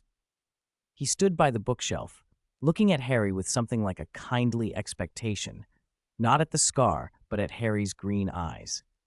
The three of them vanished under the cloak and slipped away. Dumbledore watched them go until they were gone, his gaze lingering and deep. Harry, he thought, you will see your parents again. They will give you the strength to face even death. Late at night in Hogwarts, the portraits were all asleep, and the corridors lay empty. If you listened carefully, you could almost hear the faint echo of footsteps in the deserted hall, lending a strange eeriness to the dim passage. Who is Nagini, and why does she want to talk to me? Harry asked quietly. He'd been meaning to ask since they'd been in the library. Loren began to tell them the story. It's a long one. He sketched the outline. Professor Trelawney had made a prophecy that involved Albania, and after Christmas he had gone to the Albanian forest with Professor Dumbledore. There, by coincidence, he had found Nagini, the Maledictus, inside a hollow tree. He left out the more sensational details, no mention of desperate souls, the tide, or the Philosopher's Stone. Harry and Ron were left speechless, a tangle of sympathy and disbelief in their faces. Ron, remembering the few dull days when he thought he had no one to play chess with while his roommate had been doing something enormous, felt a new sympathy for Seamus. Could my parcel tongue help? Harry asked. Maybe, Loren said. Depends how Dumbledore wants to handle it. That was enough to reassure Harry and Ron. If Dumbledore was involved, they would be all right. Fennel flakes, a voice intoned from the empty doorway. The fat lady woke with a start, rubbed her eyes, and opened the portrait door. Who is it? She peered out, saw no one, and muttered, Naughty, invisible night walkers, before closing the door and going back to sleep. Back in the dormitory, Loren slid under the covers. A silver glow flashed beneath the blankets as his consciousness slipped into the alchemy laboratory. Inside the hemispherical red brick building, Nicholas Flamel hovered above a black cauldron that emitted a faint red light, tracing patterns across its surface. Flamel, how exactly can I save Nagini? Loren asked. Through biological transmutation using the Philosopher's Stone, Flamel replied, drifting like a fallen leaf on water. Biological transmutation? Loren repeated. Flamel stood more upright and explained. From breeding basilisks to creating hybrid creatures, some of the body splicing and grafting done by dark wizards and the making of Inferi fell under a kind of biological transmutation. Loren mentioned, almost offhand, I once heard of an alchemist who spliced his daughter with a dog, and Flamel's translucent form winced. Even in spirit form, the thought made him uncomfortable. First, Flamel said, there isn't any advanced biological transmutation available in the magical world at present, and any unauthorized procedures involving human bodies are strictly illegal. Loren shrugged. In the magical world, he thought, if you didn't get caught, it wasn't really illegal. So what do I do? He pressed. Understand human composition, Flamel answered. When you transmute, constructing a human body requires your understanding of it. The rest comes down to luck. Luck? The body must match the soul, otherwise they'll repel one another, ever weakening until they fall apart, Flamel explained. Loren thought of Voldemort's possession of Professor Quirrell, how the mismatch between soul and body left Quirrell fading. If not for the unicorn blood, Quirrell's body might have disintegrated. How do you match body and soul? Loren asked. I told you, luck, Flamel said with a slight smile. A 50-year-old soul might not fit a 49-year-old body. Only the soul itself knows what it truly is. Nobody else can see that. Loren nodded, half understanding. Flamel drifted back over the cauldron, and the conversation closed. Let's begin today's runic work, Flamel said, and Loren turned his attention to the spatial array he was creating. He touched the end of a unicorn tail hair with his wand. The fine white filament glowed silver and clung to his wand as he moved it, tracing a double-ringed concentric circle on the inner base of a suitcase and inscribing a hexagram within it. Loren had mastered the base of the array. The hard part was the 3 pairs of runes set at the 6 points of the hexagram. Though called 3 pairs, they were really 3 distinct functions. The first pair isolated the internal space from the castle, ensuring the expanded pocket of space created by an undetectable extension charm wouldn't be disrupted by outside forces, basically shock absorption so the contents wouldn't be tossed about if the box were jostled. The second pair separated weight. It divided the burden between the expanded interior and the suitcase itself. The undetectable extension charm already lightened weight somewhat, but sack-sized extensions couldn't support a room-sized interior full of things on their own. Loren wanted a full room. The third pair connected the interior bubble to the real world, providing constant ventilation so living things inside wouldn't suffocate. It had to be isolated yet maintain certain links to the outside. As he drew, Loren felt he wasn't merely expanding space inside the box, but creating a small bubble-like subsidiary dimension anchored in real space. The suitcase would just be the doorway. That was theory, at least. He worked through the night and still hadn't completed a single rune by dawn. Morning light, pale and gray, slid through the windows. It was another gloomy, rainy day. After the holiday, the students returned to Professor McGonagall's Transfiguration class with their usual first-day chatter, as if the professor's authority had evaporated over the break. Ron, did your mum and dad send you any pictures of dragons? Dean asked, craning from the back row to squeeze between Harry and Ron. A small crowd leaned in, eager to see. No, Ron said. The cluster dispersed as McGonagall began the lesson. Before we begin, let's review turning a matchbox into a snuff box, she said, handing out boxes and expecting them to perform the basic transformation. The results were disastrous. Before the holidays, most students could manage a crude snuff box, and even the weakest would get the shape roughly right. Now barely anyone could. The class proved that very few had practiced Transfiguration over the break. Many students regarded Transfiguration as dull compared to flashy charms. Professor McGonagall must be so disappointed, Hermione muttered, though her own snuff box was neat. Beside her, Loren idly drew tiny runes on his snuff box with his wand, distracted. Humph! Malfoy had a perfectly tidy snuff box and looked for the applause. None came. McGonagall's lips tightened and her gaze swept the room. The students felt exposed, and the classroom fell into an uneasy silence. McGonagall didn't shout. She calmly re-explained the key points, and everyone listened. After class, Hermione lingered in the corridor, clearly still worried. Professor McGonagall must be very sad, she repeated. Don't worry, Loren said. She must have expected this. She's taught this year after year. That seemed to comfort Hermione. Afternoon herbology was combined for Gryffindor and Hufflepuff, and the walk to the greenhouse was a muddy trek. Rain had softened the snow into black and yellow slush that clung to boots. The students didn't mind. Their boots squelched as they went. Loren stepped down in a puddle and splashed mud onto Hermione and Harry. Hermione shrieked. Loren glanced ahead, pretending it was an accident. Harry watched him with an unreadable look. Then Harry deliberately stepped in another puddle and splashed mud back at Loren and Ron. You did that on purpose, Loren accused. I did, Harry admitted, grinning, and stepped in again to splatter them more. Ron, having suffered 2 area effect attacks, stamped back and dragged Seamus into it. Seamus, who loved an unfolding chaos, beamed. Is this a new game? He cried. The Gryffindor boys erupted into a full-on mud fight, squelch, splat, laughter, and the girls fled toward the Hufflepuff group. Hermione, clutching her books, speed-walked to the Hufflepuffs, but soon the brawl spread and the Hufflepuffs joined in. Mud, screams, and laughter filled the path. Someone complained about mud in their nose, another gagged at mud in their mouth. Once inside the greenhouse, there was no mud on the paths, and order returned. Many Hufflepuffs greeted Loren enthusiastically. The frozen pears from the holidays had made him popular, and laughter bounced under the glass. Loren introduced Rolf to Harry, Hermione, and the others, noting, as usual, that Rolf's grandfather was Newt Scamander, author of Fantastic Beasts and Where to Find Them. Professor Sprout entered smiling, then stopped short. She looked as if she wondered whether the students had been dug up from their beds, mud-streaked faces and sodden robes everywhere. The lesson was not about replanting or loosening earth this time, but perhaps about loosening up the students themselves. She moved to the front, composed herself, and began, "Today we will prepare the soil for some overwintering herbs to wake them up."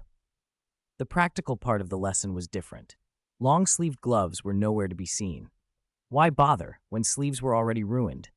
The change made the session feel new and lively. Loren noticed Rolf patting his pocket as he moved plants.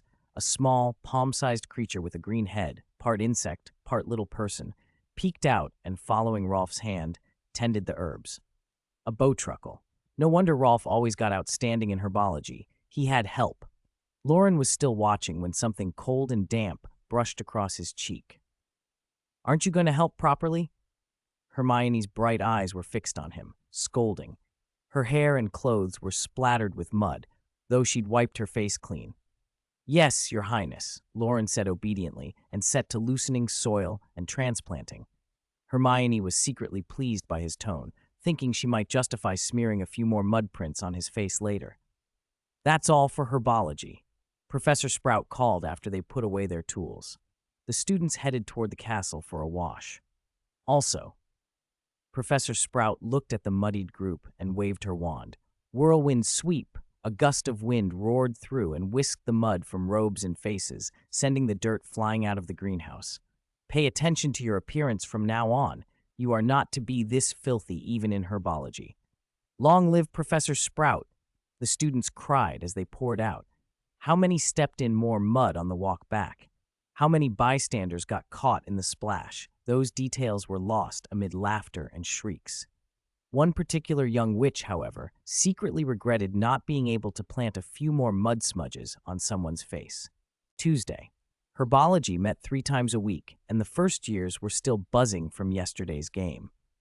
With the Christmas holidays almost a month away, they were brimful of energy after spending too long under their parents' rules. At the start of a visit home, you're your parents' darling. They cook your favorite food, hold your hand, speak softly. A month later, you've become an irritation who causes trouble at every turn. The first years had been on their best behavior while at home. At Hogwarts, they finally let loose. The mud fight on their first day back had been a perfect start. Professor Sprout's injunction, "Mind your appearance, don't get messy in herbology," had clearly been forgotten. Loren sat in a plush armchair in the Gryffindor common room, his head bent over notes on magical runes, fingers tracing imaginary symbols in the air. Footsteps thundered down the stairs, and Seamus bounded in, breathless with excitement. "Hurry! Gryffindor versus Hufflepuff mudslinging battles starting." He patted Loren's shoulder, and was gone before Loren could reply. Whoever named it a mudslinging battle had no taste for elegance, Loren thought, but he followed anyway, curiosity getting the better of him. The participants were clustered near the greenhouses. Only a portion of each house had joined, but those who had were completely caked in mud, barely recognizable. Dean and Seamus stamped and flung mud with abandon. From a distance, Loren could only pick out Seamus and Dean by their skin tones. He hesitated. Hermione would never join something like this, he thought. It's just a game, he told himself, not worth getting filthy. He skirted the main melee and slipped into greenhouse 1 instead. There were 3 greenhouses in all, arranged from outermost to innermost. First-year herbology was held in number 1. George Weasley had joked they kept the less dangerous plants there, so first-years wouldn't end up fertilizing the beds with their fingers. Greenhouses 2 and 3 were firmly locked with heavy iron hasps, and occasional flashes of protective magic showed Alohomora wouldn't work. Only Professor Sprout kept the keys. Warm air hit Loren as he stepped inside. With nearly an hour until class, 3 or 4 first-years were already settled on the little stools. Rolf, in his Hufflepuff robes, was bent over a bed of winter-blooming daffodils, wide sleeves covering part of the soil. Loren went over to say good morning. "Hello." Rolf snapped his head up and, almost comically, stepped to block the plant bed. Loren leaned around him. "What kind of flower is this?" Rolf shuffled his feet like a child trying to hide something. "Silent daffodil, a variation of the trumpet daffodil." They began a playful tug-of-war, Loren trying to see, Rolf obstinately standing his ground. "It's just a daffodil," Loren protested, and pulled Rolf aside by the arm. Suddenly, Loren's expression changed. He looked behind Rolf, eyes wide. "Professor!" Rolf froze, then relaxed only when there was no one there. Loren slipped to the front of the bed and peered in. The daffodil itself was unremarkable, white petals, yellow stamen, but perched on the stem was a small green creature, a bowtruckle, rummaging among the leaves. It plucked out a flower beetle and popped it into its mouth, juice squirting. A bowtruckle? Loren watched entranced as the little stick-like figure munched insects. Rolf came over, annoyance in his voice. "Satisfied?" Loren hooked an arm around Rolf's shoulder. "What are you hiding it for? It isn't dangerous." Rolf tried to wriggle free, then gave up. "If you'd read your acceptance letter properly, you'd know bowtruckles aren't allowed pets for first-years." The acceptance letter had said first-years could bring an owl, cat, or toad. A bowtruckle wasn't on the list, Loren grinned. "Breaking the rules so long as you don't get caught, then?" he teased, reaching out with a blade of grass. The bowtruckle bared its teeth in a cute, fierce way. Loren played with it until Rolf pulled the grass away. "The daffodils in here have bugs," Rolf explained. "Barty helps clear them up." "Barty?" Loren asked. He offered some small beetles. The bowtruckle accepted them, then rubbed affectionately against Loren's hand like it recognized a friend. "My grandfather named him Barty. He always fiddles with buttons," Rolf said. The two watched the bowtruckle eat, and before they knew it, more students had come into the greenhouse. "Come back, Barty." Rolf extended a hand, and the bowtruckle climbed his arm into his robe pocket. Loren drifted back toward the Gryffindor group. Everyone who'd been in the mud fight had shown up, muddy except for a few, but Hermione wasn't among them. Loren kept glancing toward the door. "Have you seen Hermione?" he asked Harry and Ron. They 3 hadn't taken part in the mud fight, but had been caught in the mayhem walking past. Harry was laboriously using a half-learned scouring charm to scrub a palm-sized patch of mud from his robe, and Ron's robe still bore huge splatters. "We haven't," Ron said. "She disappeared right after breakfast, probably lost track of time reading. That's Hermione." Just before class began, Hermione dashed into the greenhouse, coming in right behind Professor Sprout. She stopped beside Loren, out of breath, nose red from the cold. The warm air and the run had left her cheeks flushed. Beads of sweat dotted her forehead, and a few stray hairs clung to damp skin. She was clearly hot-footing it from the castle.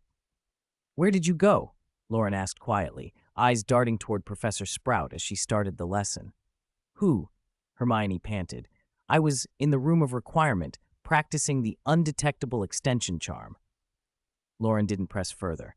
Hermione caught her breath, smoothed her robes, and turned to pay attention as the professor began. He resolved to ask more later, during practical work. Professor Sprout's voice carried across the glass. "Today we'll continue loosening soil for wintering plants and apply an insect-repellent potion to some infested beds. We will learn an insect-repelling charm in the 3rd lesson this week." Half an hour later, the potion was handed out, and students split off to their assigned plots. The greenhouse filled with chatter. Loren finally asked Hermione what she'd been up to. "To finish my beaded handbag sooner," she said, trowel in hand, lightly prodding at the hellebor's roots. The soil was loosened to the right depth. Loren counted 3 trowel stabs per inch and smiled inwardly, but Hermione was already digging away. "You don't have to rush like that. If you want, I'll make mine and help you." She didn't take him up on it. Her fingers moved quickly, her tongue a little between her teeth in concentration. She didn't want to fall behind him, she thought, and dug faster. When class finished, Professor Sprout assigned homework and left. Loren kept up with his teasing about the undetectable extension charm as they tidied their tools. That evening, the two of them returned to the common room after another visit to the room of requirement. Ron and Harry were in their pajamas playing wizard's chess. "See you tomorrow." Loren called to Hermione and drifted toward the chessboard, curious why Harry seemed so absorbed. The lamplight threw Loren's shadow across the checkered board. Both players glanced up. Harry was practically crawling into the game, and Ron was leaning back, sipping cocoa and watching Harry more than the pieces. "Loren, George and Fred gave me a new set of chess pieces that obey commands," Harry announced, gleeful. "So it wasn't the pieces' fault before." Loren felt a familiar skepticism about anything the Weasley twins handed out. Ron explained, "George got them from a Christmas cracker, brand new set of wizard's chess pieces." He pushed a pawn forward. "Pawn, advance." "Oh, so you want to stack 3 pawns together? Clever," Harry said smugly. "Knight, capture it." They played back and forth. Something was off. Harry would contemplate for ages before making a move. Ron barely thought, replying nearly instantly. Loren watched, amused. Harry took forever to decide. Ron seemed to predict his choices. When the game ended, Harry leaned back, triumphant. "Checkmate!" He was beaming. "I knew it was the pieces' fault before." Loren sat down beside Ron. "You've been away from him over the holidays. Is that why you're going easy on him?" he asked. Ron laughed and began putting the pieces away. One of the knights jabbed at his finger and shouted, "Get lost! You're so stupid today!" Ron scratched the warhorse's rump with his little finger. The horse shook as if laughing, and the knight was jostled back to the reserve. "I'm guessing what Harry does next," Ron admitted. "At first I couldn't, then I started seeing his patterns. Now I can guess 3 moves ahead." Loren suppressed a small laugh. Good heavens, wizard chess had turned Ron into a strategist. Harry looked both rueful and pleased. Loren felt a moment of sympathy for him, then let the moment pass.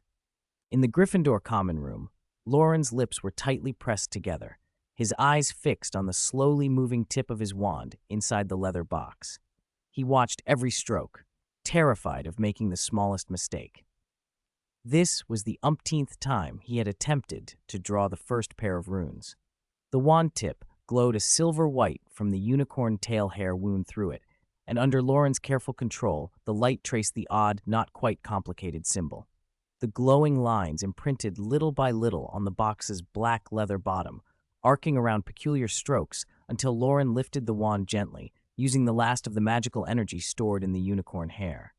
As he finished, the entire mysterious sigil flared brilliantly and merged into the 6-pointed star sigil enclosed by double rings. Loren stared at it with a satisfied smile. After several nights of continuous practice, he could now draw the star and ring pattern and the first rune with skill. Compared to the double rings and 6-pointed star, which had consumed 3 unicorn tail hairs in all, each individual rune required a single hair. Any mistake meant starting the rings from scratch. Loren plucked another filament from the many that floated in the air. With a flick of his wand, it gleamed pure silver white. His small summoning spell was noticeably improved. It wasn't a full Ixio, the kind that could yank an object from anywhere, but a simpler summon that brought things within sight. Some adults did it almost subconsciously, but for a young wizard to make it smooth and natural showed a deeper control of the magic within, and that steadier control would make other charms easier and prevent magic from running away, like it did for Seamus, who sometimes lost control of his spells. The wand, guiding the glowing filament, spun deftly between Loren's fingers and drew a beautiful circle of light in the air. Loren rotated the leather box and began to engrave the runes symmetrical to the first. The first had been a positive rune. This one would be its negative counterpart. With the first rune's experience fresh in his mind, the second progressed smoothly and reached its final stroke. Like a calligrapher, he pressed his ring finger gently against the wand and lifted the tip, completing the negative rune.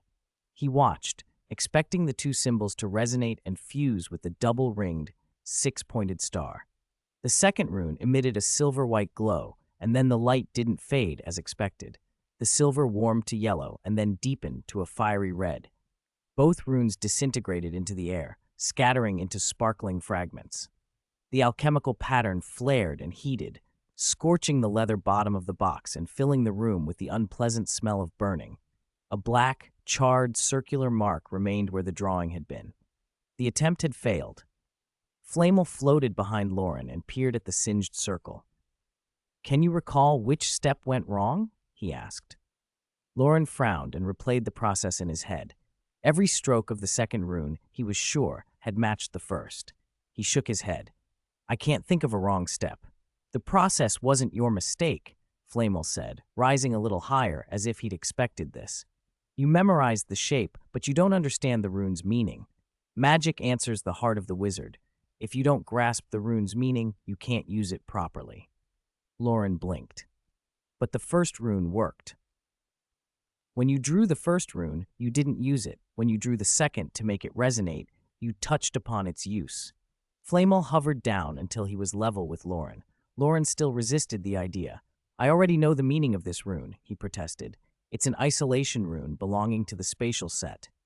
"You are right in a sense. It belongs to the domain of space and serves to isolate, but that's only your perception of it, not real understanding." "Then what is understanding?" Flamel smiled and tried an example. "When you see the word black, you form an image of blackness in your mind." He paused, then added, "Quick, name 3 black things." "Frozen pears, robes, wands," Loren answered quickly. He also thought of the night sky, the black lake, his own hair, so many black things. "That is understanding. You know what black means," Flamel said, looking into Loren's blue eyes. "So how should you understand a rune? Is there anything like that you can point to?" Loren thought that he had first seen many black objects and only later formed the unified concept of black.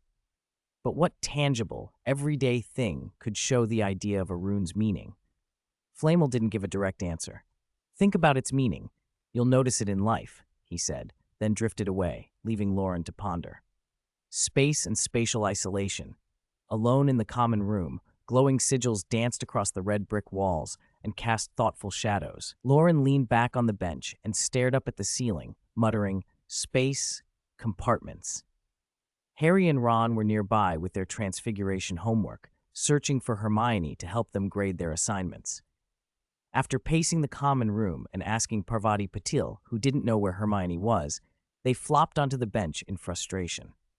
Since Professor McGonagall had discovered that most students had forgotten much of last term's lessons over the Christmas holidays, she'd nearly doubled the homework, some of it review, some of it preparation for the year ahead.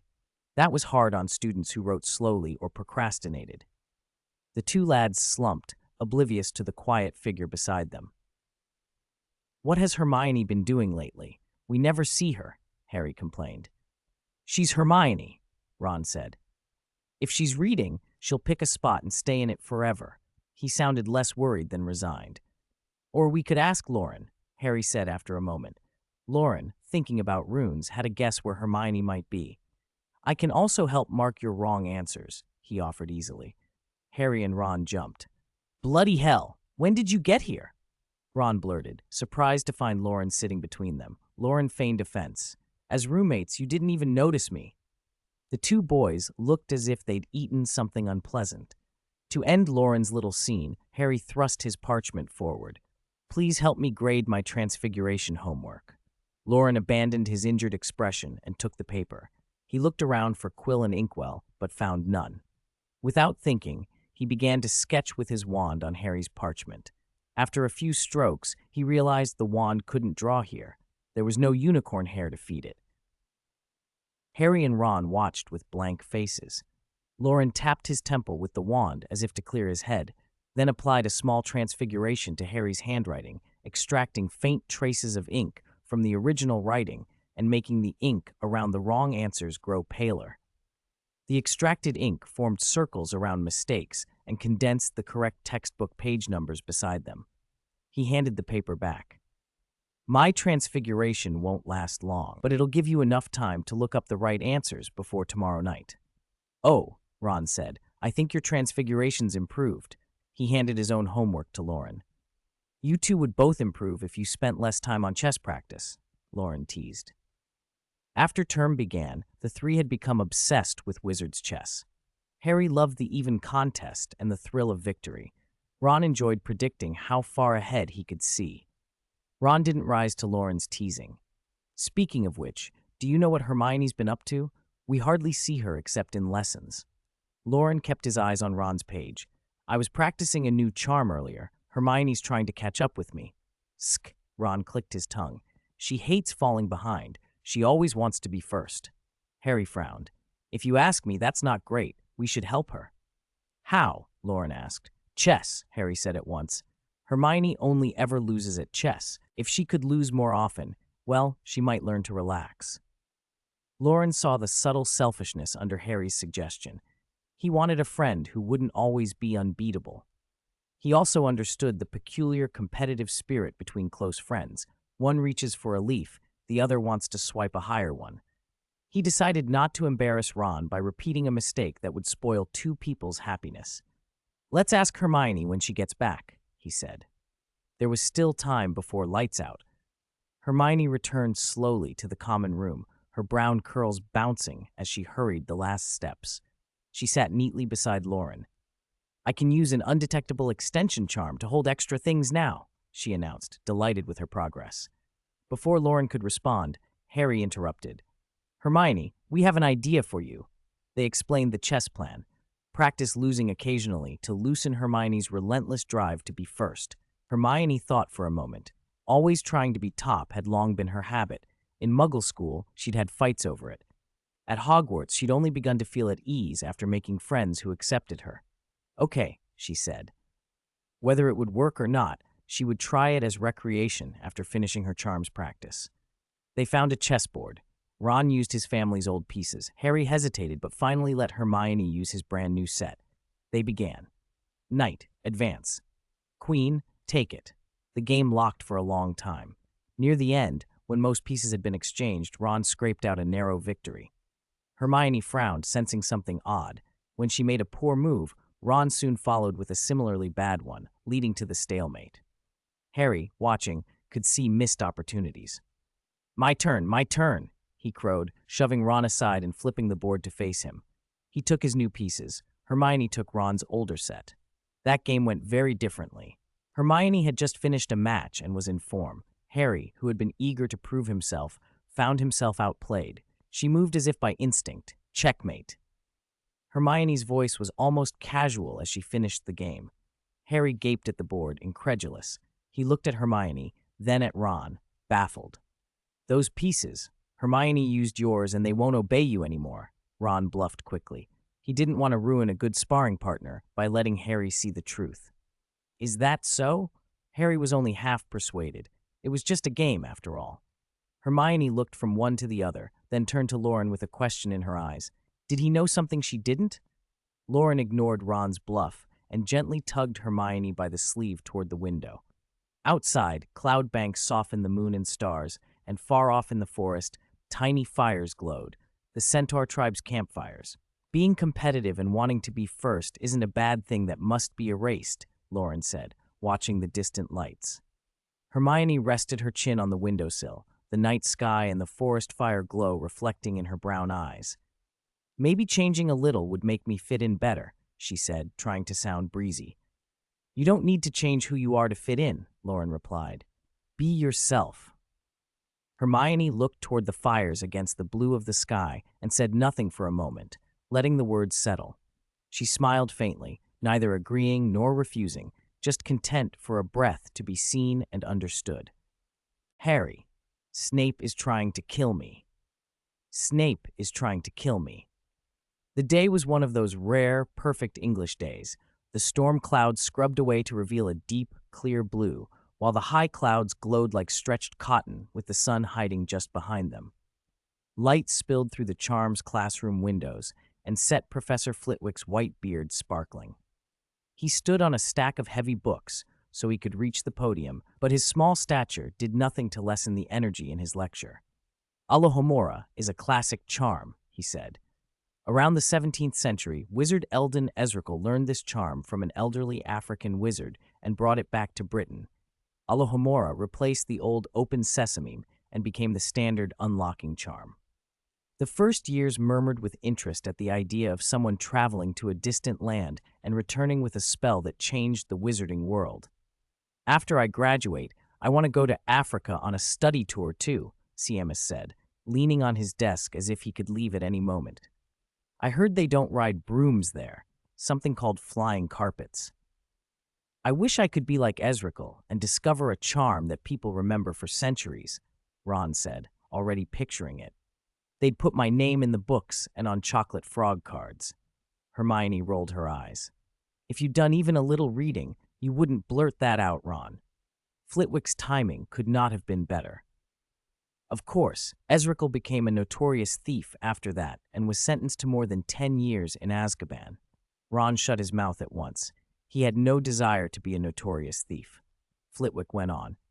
Alohomora also led indirectly to the invention of the locking charm. We'll learn both charms together as corresponding spells. Once the entertaining historical anecdote was over, the lesson slid into the dry details the students loved to hate: history, impact, and regulations. In Charms class, there was no polite dozing like in Professor Binns's History of Magic. Flitwick rattled off a string of theory, and most of the classroom drifted away. Some stared blankly at the professor. Others stared at the cover of Standard Book of Spells, Grade 1, trying to make miracles out of Miranda Goshawk's name. Only the pupils near the podium were forced to listen closely. To the right, Loren and his friends idled, folding page corners and doodling messy shapes on parchment. Hermione, who had read ahead, took precise notes. Loren was half thinking about runes for spatial isolation and kept absent-mindedly curling a corner of his page. After doing it several times, he finally pinched the corner off. No one was watching. He tucked the scrap back in place and muttered, "Reparo." He turned the page over and nodded with satisfaction. It looked as good as new. Beside him, Harry was telling Ron about the upcoming Quidditch match against Hufflepuff. "If we win this match, we'll be above Slytherin in the House Cup," Harry said, trying to keep his voice down. "This is the first time in 7 years." "Yes!" Ron exclaimed. Loren teased, "Harry Potter, the youngest seeker in history, carrying Gryffindor to the cup in his first year. Your name will go down in the books, and Hermione will have a whole section in Hogwarts, a history about you." Harry felt his face warm with pleasure. The praise made him shy and grinning. Since returning to Hogwarts, he'd had 2 nights of nightmares. First, his parents disappearing in a sudden green light with a terrible cackle, then fragments of trees and the castle he couldn't quite put together, so anything that made him feel good was welcome. That afternoon had been free, the weather fine, and Wood had insisted on team practice. Harry had barely rested after dinner before Oliver Wood dragged him out to train. He'd gone happily, but come back exhausted. The Weasley twins, usually a tornado of energy, returned with him, drained and pale, their hair plastered to their heads with sweat. The 3 of them collapsed into armchairs and stayed there for a long time, unwilling to move. People circled them with questions. They were too spent to answer and only recovered after a long rest. "Blimey," George moaned, "I don't think 2 years of Quidditch would tire me as much as today." Fred agreed weakly. Woods turned into a training fanatic. Harry, small and underfed before Hogwarts, sounded almost fragile after a day of intense practice. "I'm exhausted, but I back Wood. It's the only way we can beat Slytherin for the cup." "At the cost of our lives," George groaned. Then the twins wobbled up to go shower, supporting one another as they went. Ron helped Harry to the dormitories. Loren shook his head. "Even if you come in last, Harry, by the end of term you'll have so many house points you'll be champion." Hermione scolded Loren with a light slap. The training continued, and the twins complained, but Harry loved it. On Friday in Potions, it seemed Snape remembered that he had forgotten to dock points before the holidays, so in the very first lesson of term, he took 20 points from Gryffindor at once, the equivalent of a month's worth. Reasons: Neville's potion had gone pink, Eloise Midgen's had gone a peculiar purple, and Harry and Ron, sitting at the next bench, had failed to warn them. A group of Gryffindors trudged along the corridor by the courtyard afterwards. He just wants to keep Slytherin on top by bleeding us of points, Ron fumed. If Snape had appeared then, Ron would probably have spat. Loren breathed in the damp air and guessed that Dumbledore might have teased Snape, who, convinced Harry was the one trying to steal the stone, had taken his anger out on Gryffindor. Neville looked miserable, again. He was used to being the excuse for point deductions, and his friends felt guilty for being penalized because of him. The day was gray and bitter. The snow hadn't fully melted, and a cold wind whistled around the castle. "That's why we have to win," Harry said, suddenly fired up. He wanted the House Cup to be the way Gryffindor struck back at Slytherin. As if on cue, rain began to lash the castle. British weather was famously changeable. 2 days ago had been bright sun. Loren watched the rain and sighed. Someone's training is going to be wasted. At the entrance to the Gryffindor common room, the twins dragged Harry off again. "Come on, our seeker," they chorused. "Wood says training can't stop just because it's raining." They all cried, "Oh, the poor Quidditch players," and disappeared. At noon, the trio reappeared at the high table, utterly drenched. The twins shoveled bread and meat into their mouths as if eating were an emergency. Water left dark trails on the stone beneath their robe hems. Harry was equally wet, but ate with a bright enthusiasm. Training in the rain only helped his chances. He'd also noticed that after the kind of exhaustion training brought him, he slept like a rock, and the nightmares stayed away. Hermione was furious. "You'll catch your death. Can't you wait until the rain stops?" She took out her wand to dry them, and Loren did too, but the twins waved their offers away. "Don't bother," said Fred. "We're heading back to the pitch later." "What?" Hermione shrieked. She couldn't accept such treatment of their bodies. "I don't care if it helps you win. Madame Pomfrey will have your heads if you end up with pneumonia." "Don't worry, dear Hermione," George said with a grin. "We just want to taste the pepper-up potion." That sent them into a fit of giggles. Pepper-up was their idea of heaven. A potion that cleared a cold so completely that a wizard might steam like a little locomotive for hours afterward. Wizards and muggles had different ideas about health when you could cure most ailments so quickly. Harry and the twins didn't even go back to the common room after lunch. They ran straight for the Quidditch pitch, leaving wet footprints through the corridors that Filch would have loved to hang them for. Hermione watched them go and muttered, "I meant to tell them a waterproofing charm. Stupid of me to forget." "Don't worry," Loren told her lightly, patting her shoulder. "This is Hogwarts." At least at Hogwarts, catching a cold wasn't the end of the world. That evening, Harry sat in front of the common room fire and stared into the flames, unusually thoughtful. His friends noticed and crowded around him. Ron asked, "What's the matter? You look rough." "Don't talk yet." Harry needed a moment to calm down. Then he told them what was worrying him. Snape had been appointed referee for the next Quidditch match.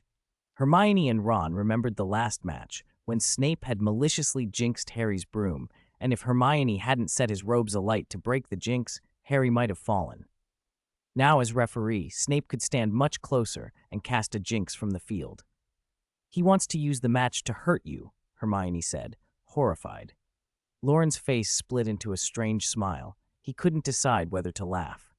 "Maybe this time you can set his robes on fire in front of the whole school." "That would be brilliant," Ron said, swept away by the idea. Hermione slapped Loren for encouraging such things. "Don't be ridiculous," she snapped, then turned to Harry. "You should pull out of the match." "Just say you're ill," Ron suggested. "Break your leg," Hermione added, panicked. Loren, deadpan, offered, "I can break your leg, quick and painless." Hermione looked at him as if deciding whether he was joking. Harry refused all of them. "I can't. The team doesn't have a substitute seeker. If I withdraw, Gryffindor can't play." Everyone but Loren sighed, worrying and trying to think of a way to keep Snape away from Harry on the pitch. At that moment, Neville came bouncing in. Well, not bouncing. His legs were stuck together, and he was hopping like a rabbit. The other first years fell about laughing at the sight until they realized Neville wasn't joking. Loren recognized the signs of a leg locker curse, took out his wand and flicked it. Neville's legs separated at once. He swayed, trembling, and kept dabbing at his eyes and nose, trying not to cry. "What happened?"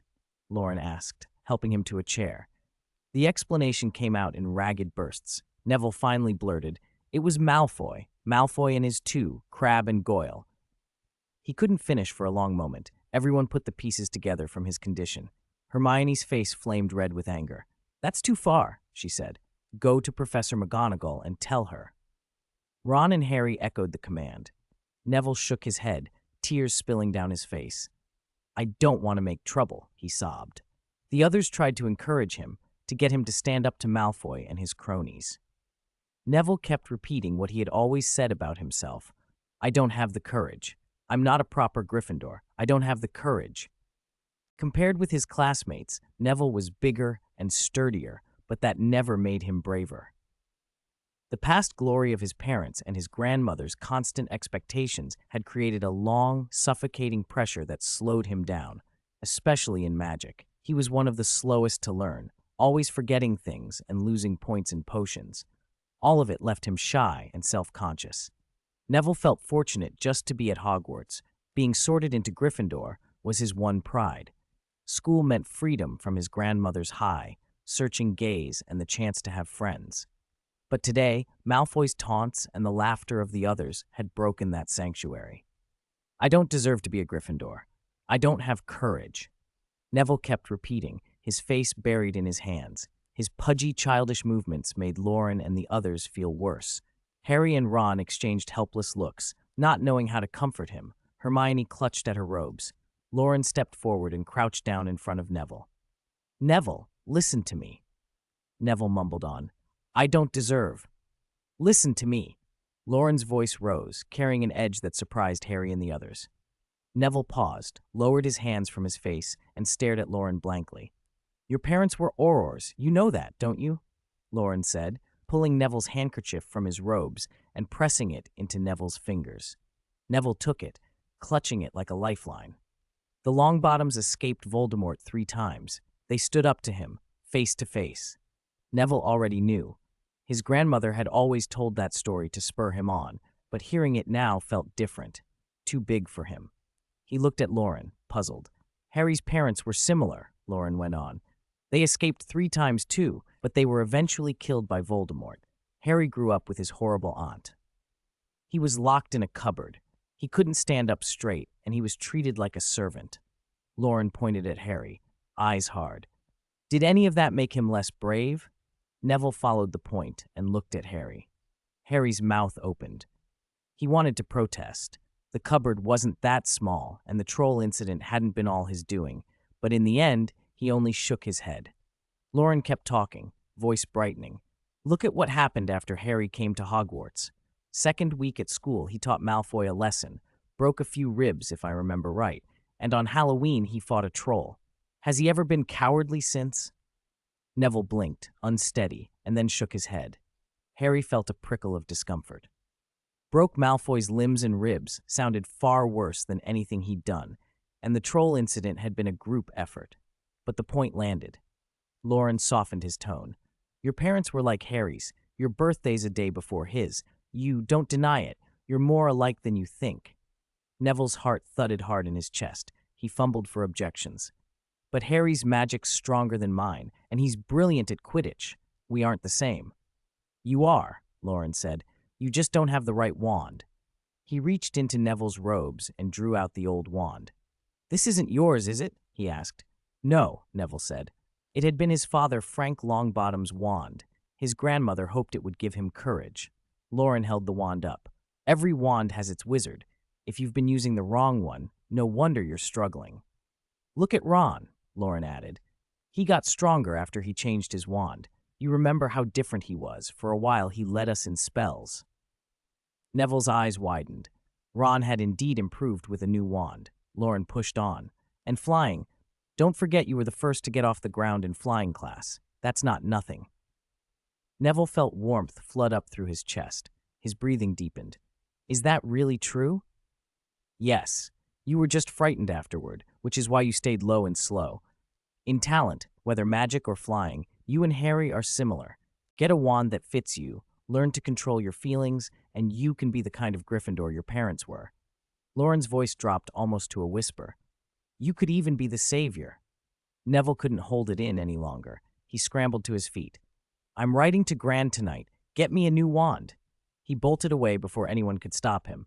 Hermione, Harry, and Ron stared after him. What do you call him? A life coach, Hermione muttered. Loren clapped once, pleased. Problem solved. Do you think it's true? Ron asked Loren with a flicker of hope. Another seeker for Gryffindor would be amazing. Harry's mind slid to Quidditch and the thought of avoiding Snape's attentions. Loren waved a hand. Even if he joined now, there isn't time to train properly. Harry sighed. Yeah. He led Ron aside to continue talking strategy. Hermione leaned close to Loren and whispered, You sound like a door-to-door salesman. Her breath brushed Loren's cheek. He bristled. What's wrong with what I said? Wands matter, and Neville really was first at flying. I just did the math. She snorted softly. You mean you just made an educated guess and packaged it nicely? Loren grinned. Maybe. Later that evening, the dungeons of Hogwarts were still lit. Loren made his way to Professor Snape's office. It had been almost a week since term began. It was Friday night again, and whatever wolfsbane potion Grandfather Bates had been supplying would be running low. Loren still couldn't stop thinking about Neville. He wasn't weak when he settled into things. Maybe a wand change would help him soar. He stopped at Snape's door and knocked. Come in, came the muffled response. The office was quiet and almost empty when Loren entered. Snape stood in the storage room, expression as flat as ever. 4 boxes lay nearby. Loren hesitated for a moment. He'd expected the snakes to be asleep, but then he relaxed. Good evening, Professor Snape. Loren forced a polite tone. Snape sneered. I half expected you to call me the thief trying to steal the Philosopher's Stone. Loren didn't respond. He suspected Dumbledore had discussed the incident with Snape, and inwardly wished Snape would direct his sarcasm at someone else. Snape swept his gaze to the boxes. Help me process these herbs. Try to keep up. With a flick of the black-clad professor's wand, the boxes floated to the bench. 2 slid aside, clearly marked for Loren's work. Inside, every herb looked fresh, frost still clinging to leaves. The inner sides of the boxes glittered with preservation charms, alchemical wards to keep the plants pristine. Loren had seen most of them before and knew how to process many. He followed Snape's lead, working quickly. They started with flowers, stems, and leaves. Snape was faster, but Loren kept pace as best he could. The processed pile grew in the empty box as the unprocessed contents dwindled. Then they reached a dark, tuberous root. Snape slid the tuber forward and with a quick, precise flick, cut away its black skin. The flesh beneath was a deep, crimson purple and exuded a blackish-red, viscous sap with a foul smell. Snape used a levitation charm to suspend the tuber and allowed the sap on its surface to congeal into a thick film. Loren watched, unease prickling. Snape's care, cutting with magic, not touch, meant the sap was dangerous. He and the professor held each other's gazes for a long beat. Snape didn't offer help. Loren sighed inwardly and prepared to act. He didn't want to risk a knife. He chose transfiguration instead. Wingardium Leviosa. He floated the discarded skin and, without changing its material, transfigured its edge into a blade. It wasn't perfect. He had to control the levitating skin blade awkwardly to slice a slit in the tuber.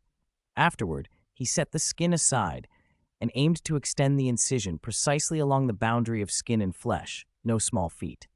Stop, Snape interrupted, making Loren lower his wand. You're lucky not to have killed yourself. It proves you're not the sort to sit and wait for death. Snape's tone held one of his rare, grudging acknowledgments. That's Andean nightshade sap. 1 drop and you'd sleep until graduation.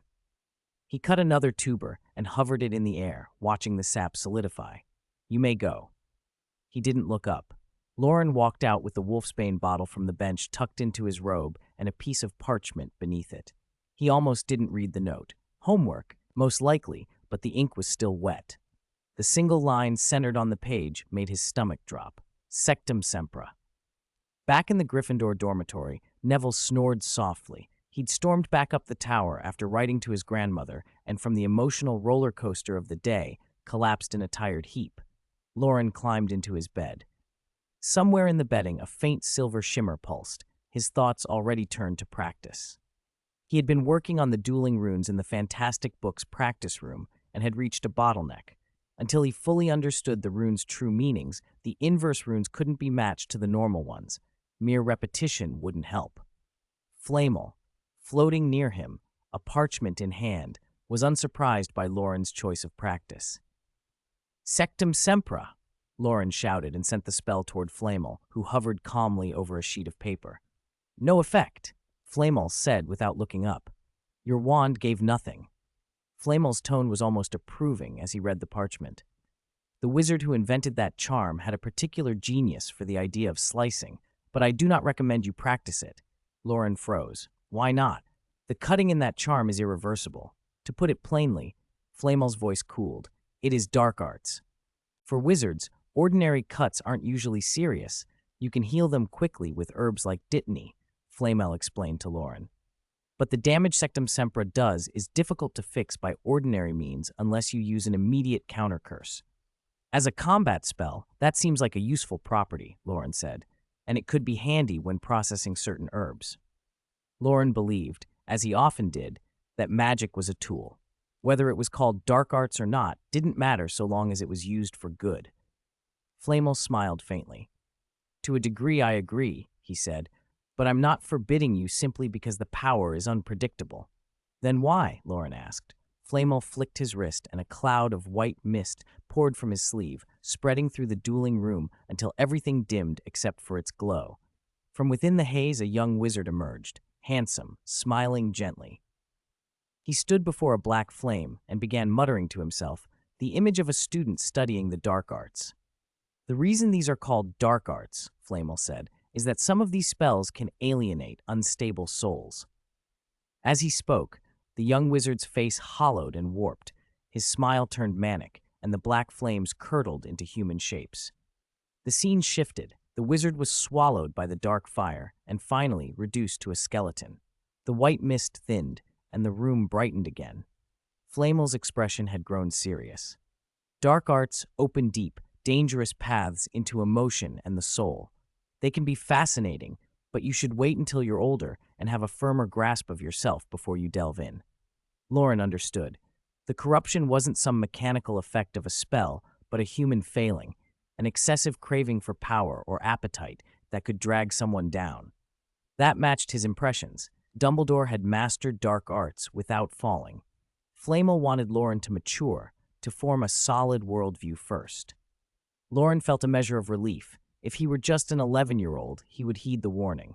But he wasn't ready to reveal everything, so he negotiated. If Flamel ever detected an abnormality in Loren's temperament, Loren would stop practicing dark arts and seek Dumbledore's help. With that understanding, his study of Sectum Sempra resumed, slowly. Saturday morning in the Great Hall. Yesterday's rain had drained the low clouds, but the sky remained gray. The absence of rain made Harry feel better. He had training all day, and dry weather helped.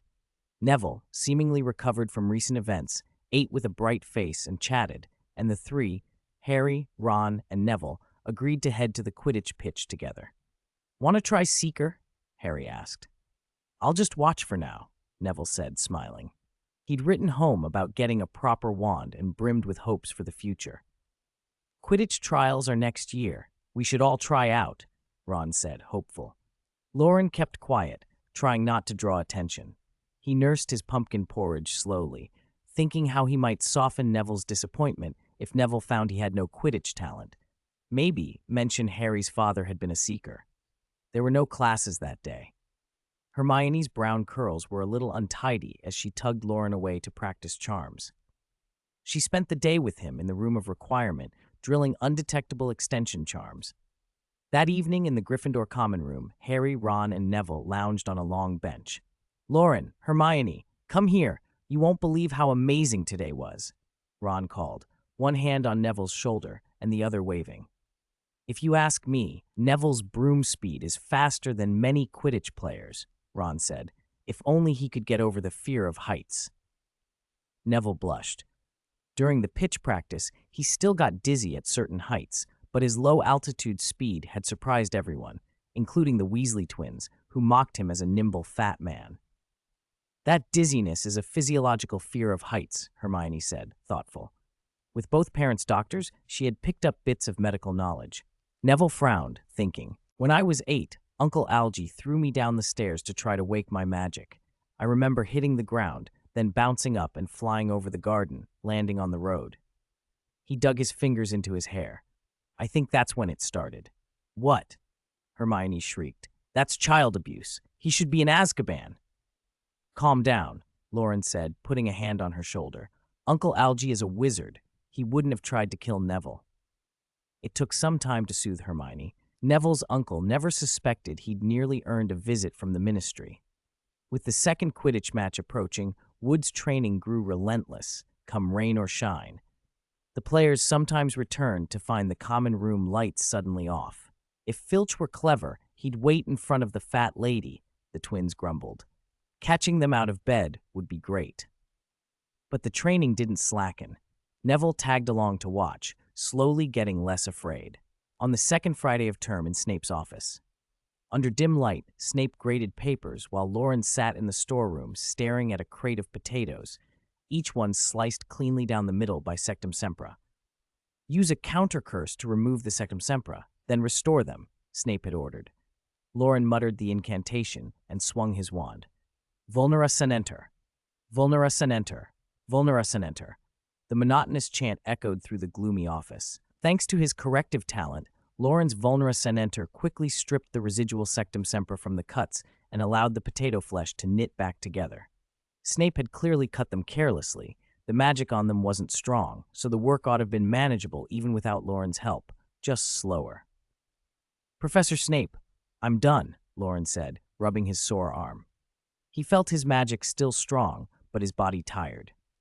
Snape paused his quill, then resumed writing. Do not indulge in power to the point you overlook other things, he said without looking up. Professor, last week you told me to learn Sectum Sempra quickly. Why switch to counter curses now? Loren asked. Something still felt off. Snape didn't answer. What could he have said? Lately he had noticed the know-it-all girl, Hermione, acting alone more often, not paired with Loren as she had been before. It reminded him of patterns he disliked. In his mind, that suggested Loren might be chasing power and neglecting his friends.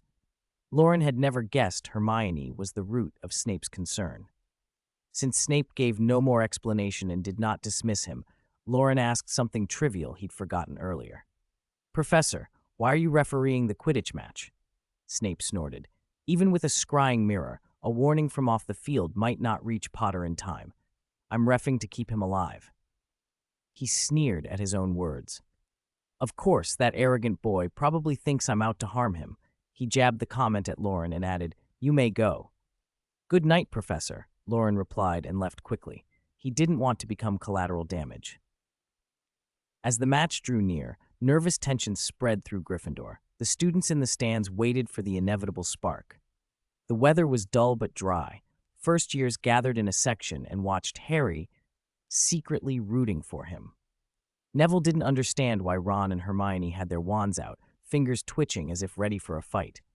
After the match, he planned to take leave and visit Ollivander's to buy his own wand. No more being overlooked, no more losing house points for lack of preparation. Professor Snape stood on the pitch. Remember, Petrificus Totalis, Hermione whispered to Ron. I know, Ron whispered back. They planned to counter Snape if he made any move to harm Harry. Loren sat close by but didn't join their plotting. He was more interested in Quirrell's movements than in Snape. The whistle blew, and the 14 players rose into the air. Harry shot off to take in the field. He trusted Dumbledore's watch, but wanted to end the match quickly by catching the snitch. The play was fierce, but within the rules.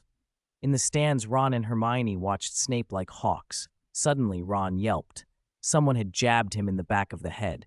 Malfoy was grinning with Crabbe and Goyle behind him. How long do you think Potter will stay on his broom this time? Malfoy taunted. Want to bet, Weasley? Ron didn't answer. He was watching the pitch. Malfoy, desperate for a reaction, began looking for someone to needle. Do you know how Gryffindor picks its team? He called. They pick the ones they feel sorry for, like Potter, no parents, and the Weasleys, no money. Neville Longbottom, join the team since you have no brain. That was too far. Loren turned from the field, scowling. Enough. Watch the match or go back to the castle if you don't want to. Malfoy paused, taken aback. Anger rose in him, and for a moment he considered a curse at Loren, but he didn't cast it. Crabbe spat. Pah! Muggle! You and that know-it-all girl. Hermione didn't know what muggle meant. She was too fixed on Snape, but Ron and Neville did. They leapt at Crabbe in fury. The three of them crashed to the bench, rolling in a tangle. Malfoy stood frozen, and a thought flickered across his mind. Perhaps he should apologize on Crabbe's behalf. The idea struck him as absurd. He was a pure blood of good family. Why apologize? He stopped Goyle from jumping in and dragged him away, saying he didn't want Slytherin to lose points. On the benches, Ron and Neville wrestled with Crabbe. Loren decided who deserved help. He drew his wand. Petrificus Totalis. A white jet of light flew and struck Crabbe squarely. He went rigid, limbs locked, and lay slumped in the aisle, face gone white. Ron and Neville stood up, faces smeared with blood. Ron, still livid, kicked the immobilized Crabbe. Neville, still flushed from the adrenaline of his first real stand, nodded fiercely, breath heaving. Loren glanced between them. "Are you two all right?" he asked. Ron dabbed at the blood on his lip and peered at Neville. "I'm fine. It's this bloke's nosebleed," he said, and gave Crabbe a few more kicks. "Long live Potter!" A group of first-years in the stands leapt to their feet and cheered. Harry, who had been hovering at the edge of the play, suddenly dove toward the ground, came to a stop a foot above it, clutching the golden snitch, and raised his arm in triumph. He had caught the snitch and ended the game only 5 minutes after it began. "Historic! I've never heard of a Quidditch match that fast," Seamus shouted. "They should build a statue of Harry." "We won! Harry won! We won!" Hermione squealed, bouncing in her seat. She was not usually keen on Quidditch, but she had watched this game with extraordinary attention. It wasn't just the excitement, it was also Gryffindor's first House Cup win in 7 years. Hermione spun and hugged Loren, letting go after a moment, her cheeks flushed with some mix of excitement and embarrassment. "Oh, did you two argue with Malfoy?" she asked. "Argue? We taught Crabbe a lesson," Ron said proudly. Neville just grinned sheepishly. "Come on, we're going to throw Harry up to the scoring hoops." Seamus and Dean dragged them toward the pitch. In the center of the field, Dumbledore said a few quiet words to Harry, then stood back as the students surged forward. He leaned on the rail and smiled at the celebration. "Honestly, watching them always makes me feel younger, Severus," he said to Snape. "I find it loud," Snape replied sourly. Slytherin hadn't lost the House Cup because of this. It couldn't change hands on a Quidditch match alone. But Snape was thinking of points to deduct in his next classes. He would also have to warn Quirrell. There were too many people crowding around Harry. A mob of Gryffindors from several years pressed forward, trying to reach him. Loren saw the crush forming and moved to shield Hermione as they backed away. Ron and Seamus pulled Neville forward and squeezed through the crowd toward Harry. Hermione watched them, smile bright and pretty. "You don't usually care much for Quidditch," Loren said. "The House Cup," she whispered back. "Professor McGonagall will be thrilled." The pitch had become a sea of faces and flying bodies, with Harry tossed higher and higher. Hufflepuff felt the sting of losing, but even they admitted this 5-minute game would be talked about for a long time. An hour later, Harry left the changing rooms alone to return his Nimbus 2000. The grass was damp. The smell of earth, mixed with the cool night air, felt sweet. He thought of the celebration, his teammates throwing him up, Ron and the others waving wildly from the stands, and felt something he'd rarely felt before, real pride. No one could say he was only famous for a name now. As he crossed the grounds, a cloaked figure hurried by the edge of the Forbidden Forest. Snape, hunched and trying not to be noticed, was striding toward the trees. Harry remembered Hagrid's earlier alarm about someone having gone into the forest and stirring the hibernating acromantula, sneaking into the Forbidden Forest while everyone else was heading to dinner. That seemed wrong. Harry vaulted back onto his broom and gave chase, following Snape at a distance. Inside the trees, he flew just above the canopy, then dropped into the cover of a great beech and heard voices below. He landed on a branch and peered through the leaves. "No, I don't know why you chose this place to meet, Severus," stammered Quirrell's thin voice. "I think a warning is in order," Snape said, cold as ever. "You would do well to behave yourself, and as for the Philosopher's Stone," Harry had to strain to hear. Quirrell babbled when Snape cut him off. "Times have changed. You should make it clear who you serve. You do not want me as an enemy, Quirrell," Snape said, taking a step forward. I don't know what you. You know quite well what I mean. Snape drew his cloak up over his head and strode away. Harry watched him leave and then hurried out of the forest, replaying the exchange in his head. Snape was coercing Quirrell, forcing him, Harry concluded, to help get the Philosopher's Stone.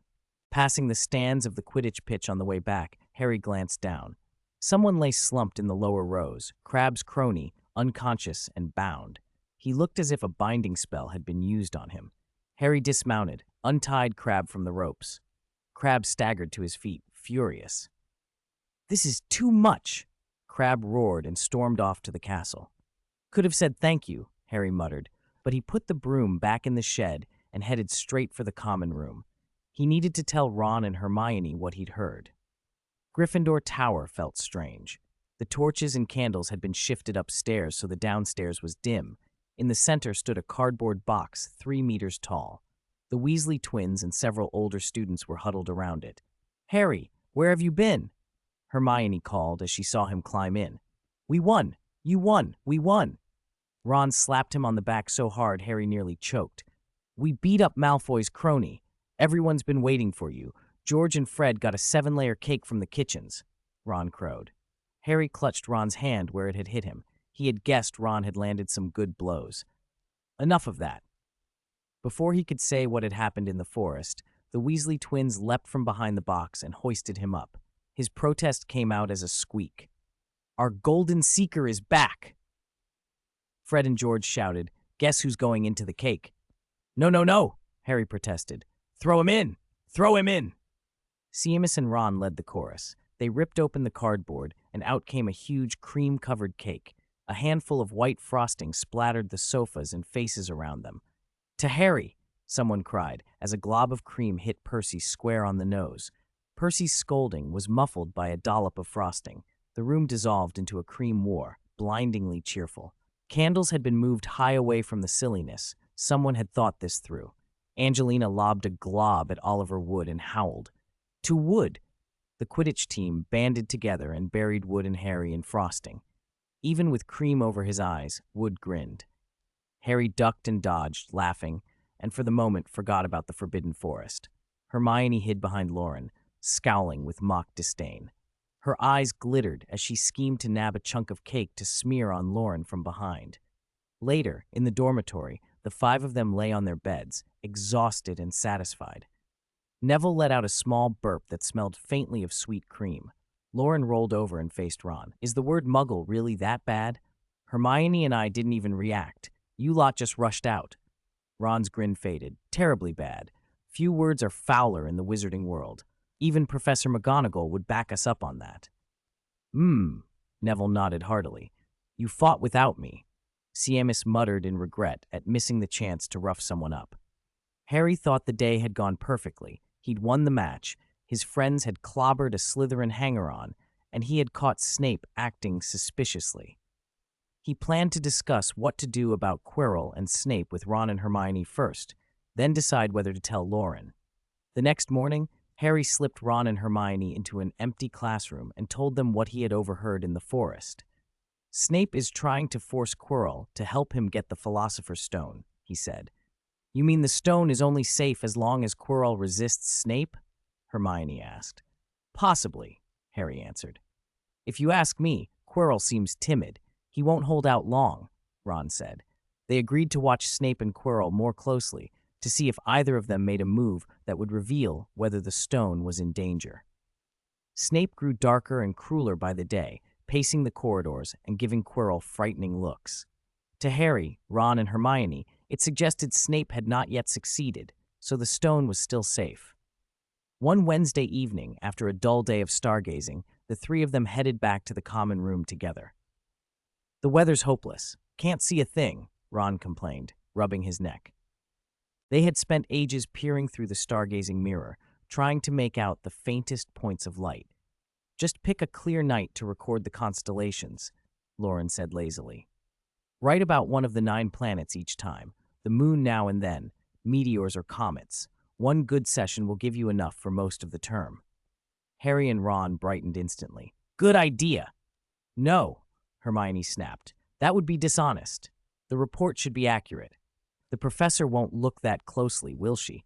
Ron said under his breath. Harry and Loren shared a look and nodded. Hermione huffed. Fine, the others said, humoring her. Hermione caught the tone and glared at Loren. I'm going to check your stargazing reports. Go ahead, Loren muttered. It's not as if you can really verify them. Constellations are open to interpretation. If he wrote that Venus had brightened or Saturn's rings looked stronger, who would know if it were true? Also, why did she single him out? When they passed the fourth-floor corridor, they slowed. While Loren turned away, the other three pressed their ears against the heavy door where Fluffy was kept, listening for any sound from the three-headed dog. They had done this since the Quidditch match. Loren had noticed long ago, but pretended not to. As they moved on, they met Professor Quirrell walking toward them. Black robes, a large purple turban, his pallid face even thinner than before, but his eyes alert. The faint, unpleasant smell he carried made Loren instinctively hold his breath and step aside. Hermione and the others managed encouraging smiles. They were relieved Quirrell had not given in to Snape. Only after Quirrell passed did Loren draw a breath. Good thing it's winter, he said. I don't want to imagine Defense Against the Dark Arts classes when it's warmer. In the cold, dry months, Quirrell's smell was less noticeable. When the weather warmed, Loren thought anyone unlucky enough to be near him might need the hospital wing for more than a headache. Mind your manners, Loren. Professor Quirrell's not as bad as people say, Harry warned. Then why don't you sit at the front in his class? Loren raised an eyebrow. The three fell silent. Compared with defending Quirrell's honor, their own noses felt like a much higher priority. 94. I have thoroughly understood the magic text. It was a regular transfiguration class. At the start of the school year, a few of the first years had, out of a burst of guilt, worked extra hard for a while. For a short spell, no one whispered in class, and everyone dutifully did their homework. Of course, students are students, and that enthusiasm faded quickly. The lesson had moved on to turning mice into snuff boxes. This was the theory portion. They had already practiced turning matchboxes into snuff boxes, so the class felt a bit tedious. Harry was plucking quills one by one, trying to get it over with, when a cold, malicious gaze made him shiver. It wasn't the usual Malfoy glare. This felt more venomous, sneaky. Harry's instincts were sharp, and if it wasn't Malfoy, then who? Taking advantage of Professor McGonagall's momentary inattention, he turned his head slightly. A fat boy with a fleshy face was staring at their group with a hateful look. Crab. That stare made Harry uncomfortable. He leaned toward Ron and Hermione and whispered, Hey, what did you do to make Malfoy's cronies hate you so much? Ron, poring over a Transfiguration textbook, glanced casually at Crab. We gave him what he deserved, he said without much interest. We'll do it again if we have to. Hermione stopped writing and scolded them. Behave. As long as we don't mess up before the end of term, the house cup will be ours. That was enough to shut Ron up. Neville, sitting nearby, looked a little disappointed. Harry changed the subject. I'm heading to Hagrid's on Friday. Want to come? Hagrid? In the library? Hermione said. She'd noticed something odd. Lately she'd seen Hagrid in the library a lot. Ron pictured Hagrid flipping through books smaller than his hand and shook his head at the mental picture. We can ask him when we go. Maybe he's having trouble. Loren hesitated. It had been over a month since school started. There'd been no breakthrough with the runes, but the undetectable extension charm had shown some progress. If it dragged on until summer, it would get harder. There was the trace to worry about, and he might not be able to use magic while at home, which could push spatial experiments into second year. He planned to spend more time reviewing the runes. Flamel had taught him. Alchemical runes derived from the same system. Perhaps a breakthrough would come that way. If nothing changed by Friday, he'd go into the Forbidden Forest to clear his head. Harry and Ron exchanged a look. They wanted to talk about Professor Quirrell and the Philosopher's Stone away from Loren. Neither side pressed the other on plans, and they tacitly agreed. That evening, Loren was back in the enchanted book with a large pile of texts before him. He still hadn't found what he needed. How exactly do you understand space isolated from space? He asked, frustrated. Don't think of space as mere dimensions, Flamel replied slowly as he floated above the books. It's not length and width or up and down. It's not a cuboid or a sphere. For a wizard, space is not an absolute thing. Flamel stretched out his hand, and to Loren's astonishment, his palm seemed to vanish. Loren could see the fascia, the cross-sections of bone, the red muscle fibers where the wrist should have been. A pressure came from his shoulder. Flamel's hand was patting him, moving up and down. Then, as Flamel drew his arm back, the hand on Loren's shoulder seemed to retract and reappear attached to Flamel's original arm. "I simulated the splitting effect of apparition," Flamel said. "Don't get hung up on how blood reaches a detached hand or how nerves would carry signals. Don't be bound by physical intuition. Whether it's the undetectable extension charm or apparition, space is something a wizard can change," he went on. "Think of space as water, or as building blocks you can pull, fold, and piece together." Loren had been stuck because he pictured space as an absolute field. He had been worrying about blood supply and nerve connections across separated volumes. "It's isolated, yet connected," Flamel said simply. Loren sat and considered that. Flamel's demonstration suggested a thin membrane-like boundary that could be crossed or reassembled, but Loren still couldn't quite find the mental path to make it click. Friday morning, in the potions dungeon, the class was brewing a paste-like potion. The potion itself had no flashy magic. It was mostly an auxiliary carrier used to deliver an active potion into the body. The air-submerging vine tree, Professor Snape explained, is a magical shrub documented in Mediterranean fantastic aquatic plants. It lives at the bottom of the water, and its sap has powerful penetrating properties. When treating deep or internal organ wounds, its sap can be mixed with dittany to carry the dittany to the internal wound, Snape said. After a demonstration, the students began their own brews. Hermione snapped off a damp black branch and let the blue sap drip into her bubbling cauldron. The bubbles that rose from the bottom began to sink, collecting at the bottom of the cauldron and disappearing. Hermione stared, delighted. "Look, it's like reverse boiling." Loren watched the strange behavior in the cauldron, and something inside him shifted. The wizard's concept of space was nothing like a Muggle physicist's. Distance wasn't the same as space. Vertical didn't have to obey the laws of gas and liquid. Occupied volume wasn't always really occupied. Transfiguration didn't require thinking about molecules or cells. A wizard's intention could reorder the way space behaved without accounting for blood flow or nerve pathways. Storage devices wouldn't require creating some attached pocket of space. Dimensions and wormholes weren't necessarily the right mental models. He'd been mixing too many physical intuitions into the problem, and that had blocked his understanding. Space wasn't special. Wizards could change it. "I understand," Loren said suddenly, patting Hermione's shoulder, giddy. Hermione looked at him a little bewildered. "The air-submerging vine tree. I get it." His outburst earned him a sharp rebuke. "Loren Morgan."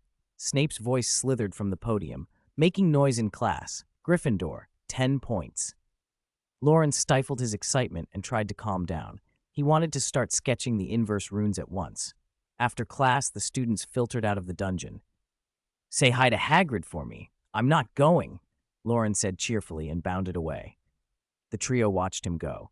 "Is he even stopping for lunch?" Harry asked. Hermione didn't know.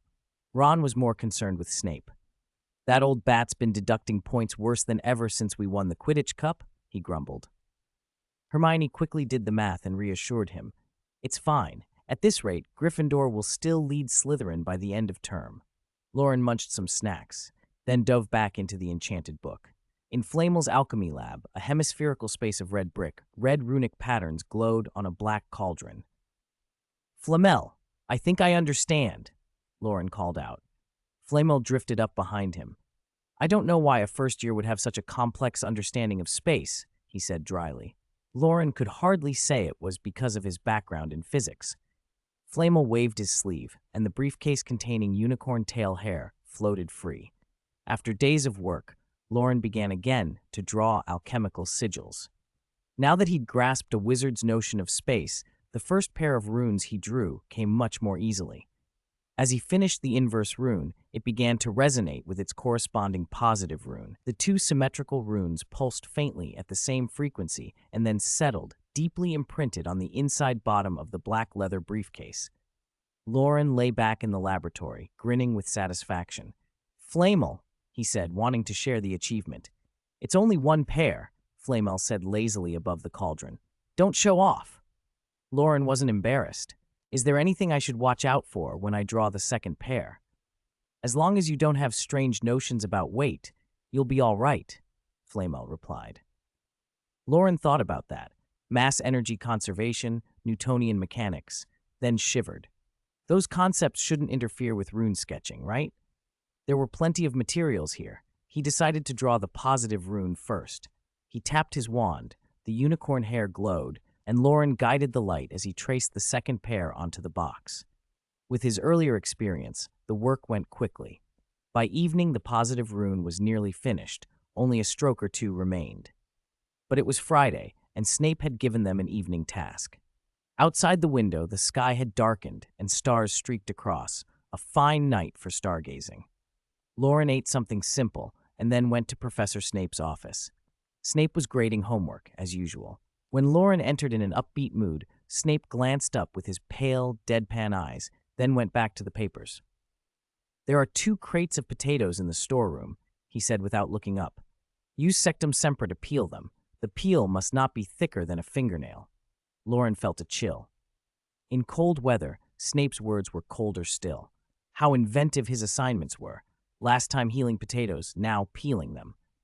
Muttering under his breath, Loren pulled out his wand and, with surgical precision, used sectum sempra on the potatoes. It turned out to be oddly cathartic. He finished before lights out. The common room was nearly empty when he returned.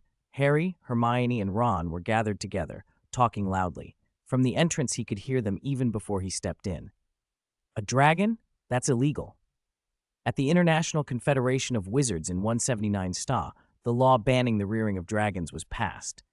It's too dangerous, Ron warned, unusually cautious. The trio had visited Hagrid that day and found he was hatching a dragon's egg, something he'd supposedly won in a pub bet. Are there wild dragons in Britain? Harry asked. Hermione hadn't heard any such rumor before and was interested too. Of course, Ron said. There are the Welsh Greens and the Hebridean Blacks. The Ministry has people to deal with them. He went on to list more than 700 regulations they would be breaking, including secrecy statutes and the penalties that could turn Hagrid into dragon fodder. But, Harry lowered his voice, how many times in our lives will we get to see a baby dragon hatch? Ron couldn't argue with that. His heart was beating faster at the thought. Seeing a baby dragon hatch would be a once-in-a-lifetime spectacle. Loren listened for a while and realized Quirrell had given Hagrid a dragon egg to trick him into revealing how to deal with Cerberus. The whole thing fell apart under scrutiny. A dragon egg was worth a fortune, yet Quirrell had just handed one over for the sake of some weakness in a 3-headed dog. Lord Voldemort hadn't even objected. What a simple-minded Death Eater. He drifted up behind the trio and said, leaning in, how many chances in your life will you get to send Hagrid to Azkaban? The sudden voice startled them. Loren, when did you get here? Harry demanded. Loren didn't bother to answer when Harry asked. If anyone finds out Hagrid's been raising a dragon in private, both the dragon and Hagrid will be punished. That wouldn't be good. Of course, that's only my opinion. It depends what Hagrid thinks, Loren added, more lightly. He had no intention of getting deeply involved. The dragon situation had turned out well so far. There was nothing more to do for the moment. He wanted to finish the alchemy array as soon as possible. Only the 4 of us know about this, Harry said, clearly leaning toward defending Hagrid. Hagrid had been the one to bring Harry out of a dark place and into a new world. Harry probably didn't realize it, but he thought of Hagrid almost like a parent. Hogwarts had professors and Dumbledore and no muggles. What harm could a privately raised dragon do? Between Ministry secrecy laws and Hagrid's wishes, the decision was obvious. All right, then. We'll keep it secret. Harry stretched, ending the conversation, and tugged Ron upstairs. Oh, I knew it, Hermione muttered. She was used to her troll-headed friends and had resigned herself to finding a solution alone. Loren and Hermione exchanged a sleepy goodnight and returned to their dormitory, then slipped back into the alchemy lab. The next day, Hermione compiled a reading list on dragons from the library. She wanted to be ready for any emergency. Loren, meanwhile, was digging through Ministry of Magic cases about punishment for misuse of the undetectable extension charm so he could avoid repeating the same mistakes. When he turned the last page of 20th Century British Wizarding Law, Notable Undetectable Extension Charm Cases, he rubbed his sore eyes. He was sure he'd never be foolish enough to cram dozens of elephants into a trunk. Hermione beside him was buried in a thick book, Phased Growth of Dragons, scribbling notes and sketching diagrams. She, too, had reached the last page. She closed the book with a troubled look. Do Hagrid and the others realize a dragon will outgrow his wooden hut shortly after hatching? She asked. You should be looking at ministry punishment cases instead of dragon physiology, Loren said, holding up his book. At least then we'll know how big Hagrid's cell would be, and maybe where Harry and Ron would be held. Hermione heard the teasing in his tone and couldn't help smiling. You have a point. Maybe the two of us accomplices will be imprisoned together. Do your homework. Prisoner number 1, Mr. Morgan. All right. Prisoner number 2, Miss Granger. That week's homework was, if anything, excessive. Harry and Ron were missing all weekend, off with Hagrid, and when they finally returned, they talked only about the patterns on the egg and whether the dragon inside would be male or female. Seamus and Neville assumed the boys had simply taken a sudden interest in dragons. 12- and 13-year-olds did that all the time. Seamus had a muggle canon phase once. He thought the appeal was similar. Sunday night, before bed, Loren asked Harry, as if by habit, "Did you do your transfiguration homework?" Professors had piled on an astonishing amount of assignments for the break. Loren had finished the transfiguration task in 2 days and planned to complete the rest gradually. Harry and Ron, though, had been wrapped up in dragon talk for 2 days straight. Loren expected them to pull an all-nighter. Not yet, Harry said casually. No rush. He and Ron were arguing about whether the dragon would consider the person who hatched it its mother or its father. No rush, indeed. Loren admired their easygoing attitude and went to bed. He had carved the second pair of positive form charms perfectly. To deal with the problem of reversed charms resonating, he'd attempted to conceive an entirely new notion of weight for magic, one unrelated to classical mechanics or Newtonian gravity, a property wizards could use to understand matter. Flamel thought the idea was sound for now, but Loren suspected that in higher-level alchemy, a muggle understanding of space and mass would actually help him understand magic better. Magic was like that. It seemed illogical at first, and then you discovered a hidden logic. Then you discovered it to be stubbornly rigorous. Monday morning, Loren woke, folded his quilt, and noticed the others were still in bed, grumbling without getting up. The first class was Transfiguration with Professor McGonagall. How could they be late? Get up, he called, thumping the bed frame. Ron rolled over, buried his face in his pillow, and mumbled, No class today. Why get up? No class, Loren exclaimed. A muffled voice from under the covers replied, Yeah, Easter holiday. Easter holiday. Loren, who'd never paid much attention to British traditions, had been so absorbed in alchemy he'd forgotten. Easter was on Tuesday, so today and tomorrow were holidays. Along with the weekend, that gave them 4 days with no lessons, though the students still stayed at Hogwarts and the express didn't run. That explained the avalanche of homework. He couldn't go back to sleep. He didn't want to wake Flamel either if he was still napping. After breakfast, Loren went to the library to catch up on the rest. Professor Flitwick's charms homework was oddly specific. Make apples dance, make peaches dance, choreograph fruit. It didn't seem connected to the class content. The only way it made sense was as a hint that something else was being taught.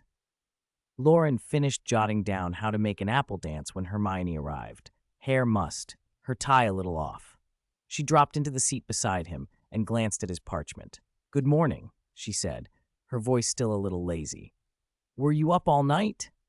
I was up all night reading case law. If someone can vouch that the dragon did no damage, Hagrid might avoid prison.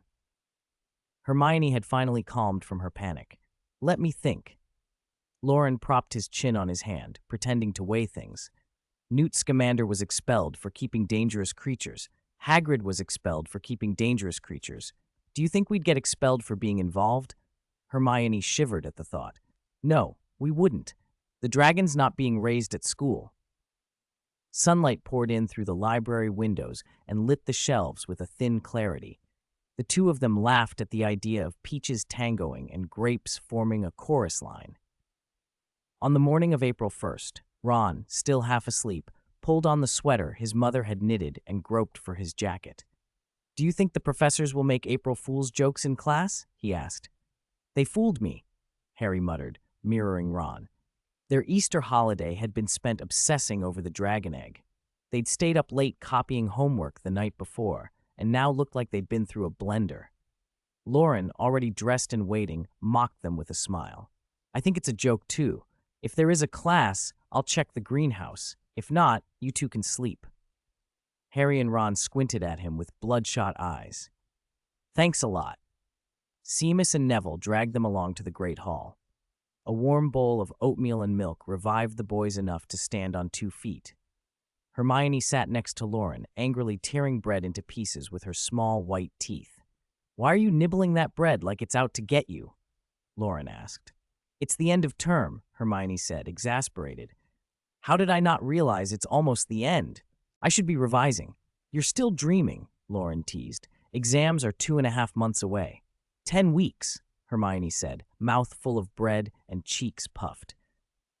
"I should have realized. Professors assigning so much homework means we should start revising now." "It's your fault for dragging me into an argument about whether grapes are suited to ballet," Loren said. "Grapes aren't made for ballet." "How are they not?" Hermione started, then took a breath. "Never mind. No more grapes. We should start revising." She launched into a study plan that ran from transfiguration to charms and potions to herbology, how certain charms related, what needed to be memorized, what experiments to practice. Loren and the others mostly tuned it out. That was Hermione. She loved to study. Even over the next few days, she kept chattering about plans. After potions, they walked back up from the dungeon together. Harry and Ron were calculating when the dragon would hatch. Hermione, ignoring them, kept muttering, "Potions and herbology should be studied together. Their medicinal properties overlap." Harry nudged Loren. "Is she all right?" "She'll be fine once she's memorized all the textbooks," Loren said with a smirk. "Don't worry." He wasn't sure it was anxiety. Hermione might actually be excited. Ron and Harry exchanged a shiver. The previous weekend, they had rarely worked together. 3 days ago, Harry and Ron had stayed up all night, finishing assignments, and the memory was still raw. That morning in the greenhouse, they'd had bloodshot eyes while they stared at the plants. Rolf thought they were under the influence of something and nearly called for a professor.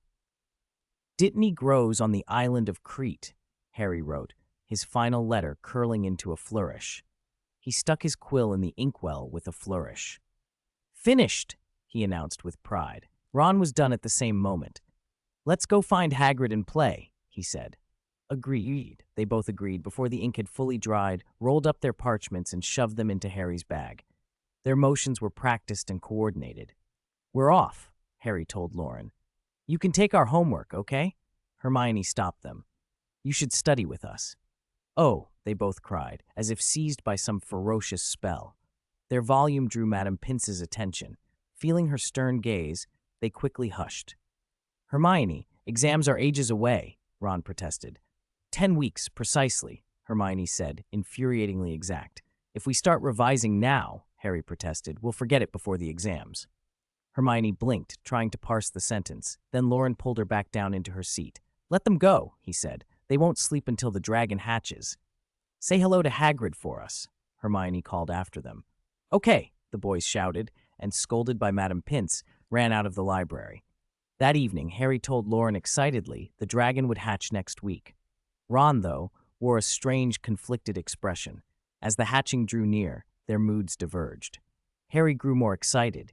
He couldn't wait for the hatchling to breathe a tiny stream of fire.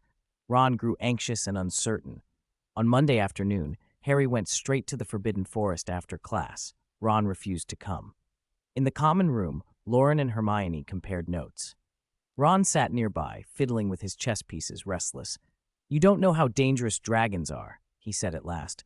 "Charlie always comes home with new scars. Mum has scolded him 100 times, and he still loves dragons." "Weren't you excited to see one?" Hermione asked.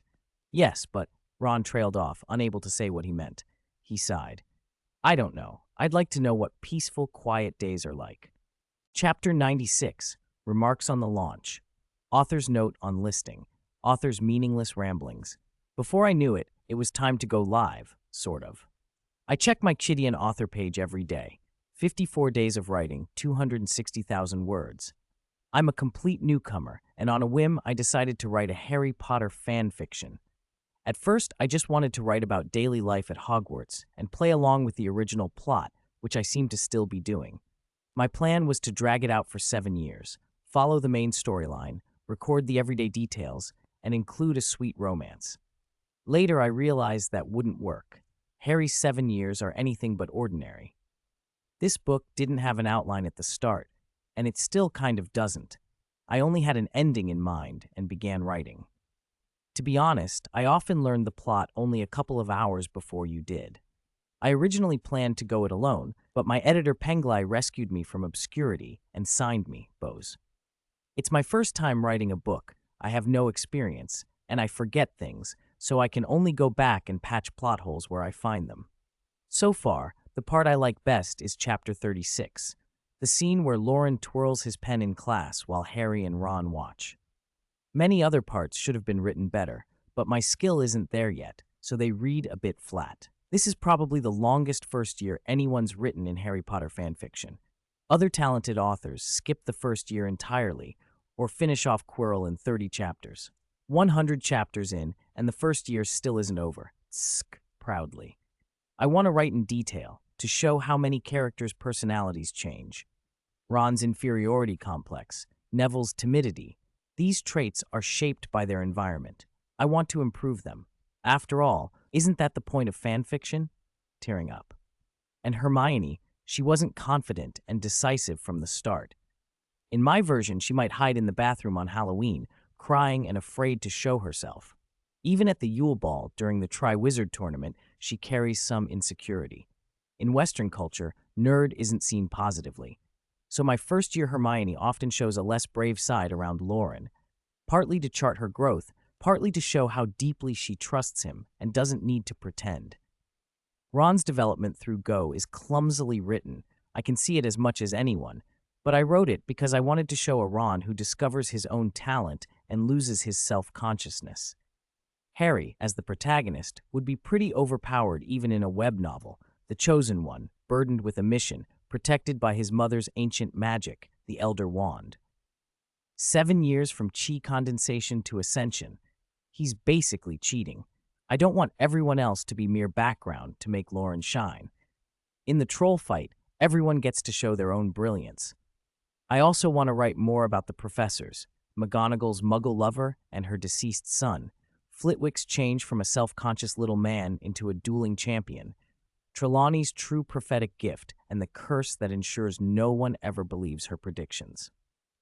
I have too many ideas and not enough craft. Maybe I'll get to them someday. Important point. Despite all the above rambling, I promise there will be no abuse of the protagonist, no random tragic endings, and this will definitely be completed. That's about it, meow. Bowing to my readers for subscribing. Thump, thump, thump. Thanks to the following readers for their donations. Guardian Knight of Sky and Earth, Used to It, Lurkerling Minkopten, Chapter 97, Fire Dragon Incident. Shocking, Loren wasn't worried about the dragon from the start. He already had a feeling about how things would turn out. Hermione, after rereading a dozen different cases, was lost in anxious revision. Harry was determined to go see the dragon with Hagrid. Only Ron, as the hatching drew near, grew more restless, equal parts excited and nervous. Anyone who didn't know better would think the baby dragon came out of Ron's stomach. Loren complained to Hermione at breakfast at the Gryffindor table.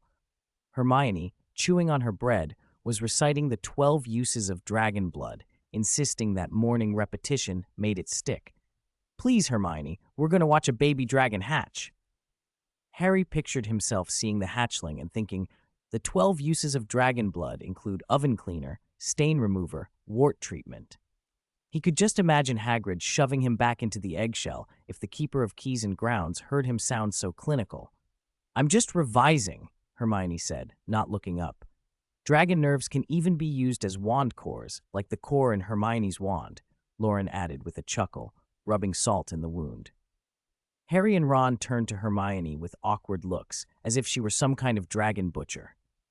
Hermione gripped her wand a little tighter, ready to demonstrate the supposed power of a dragon nerve core. "Speaking of wands, Neville, how's your new one?" Loren asked, shifting the subject. Neville, who'd gone to Ollivander's after the Quidditch match, and again over Easter, was chewing a tough cranberry cookie, crumbs on his chin. Startled when everyone stared at him, he wiped his face and produced his new wand. It was a fine wand. The wood had a dark red sheen that made the grain look deep and mysterious.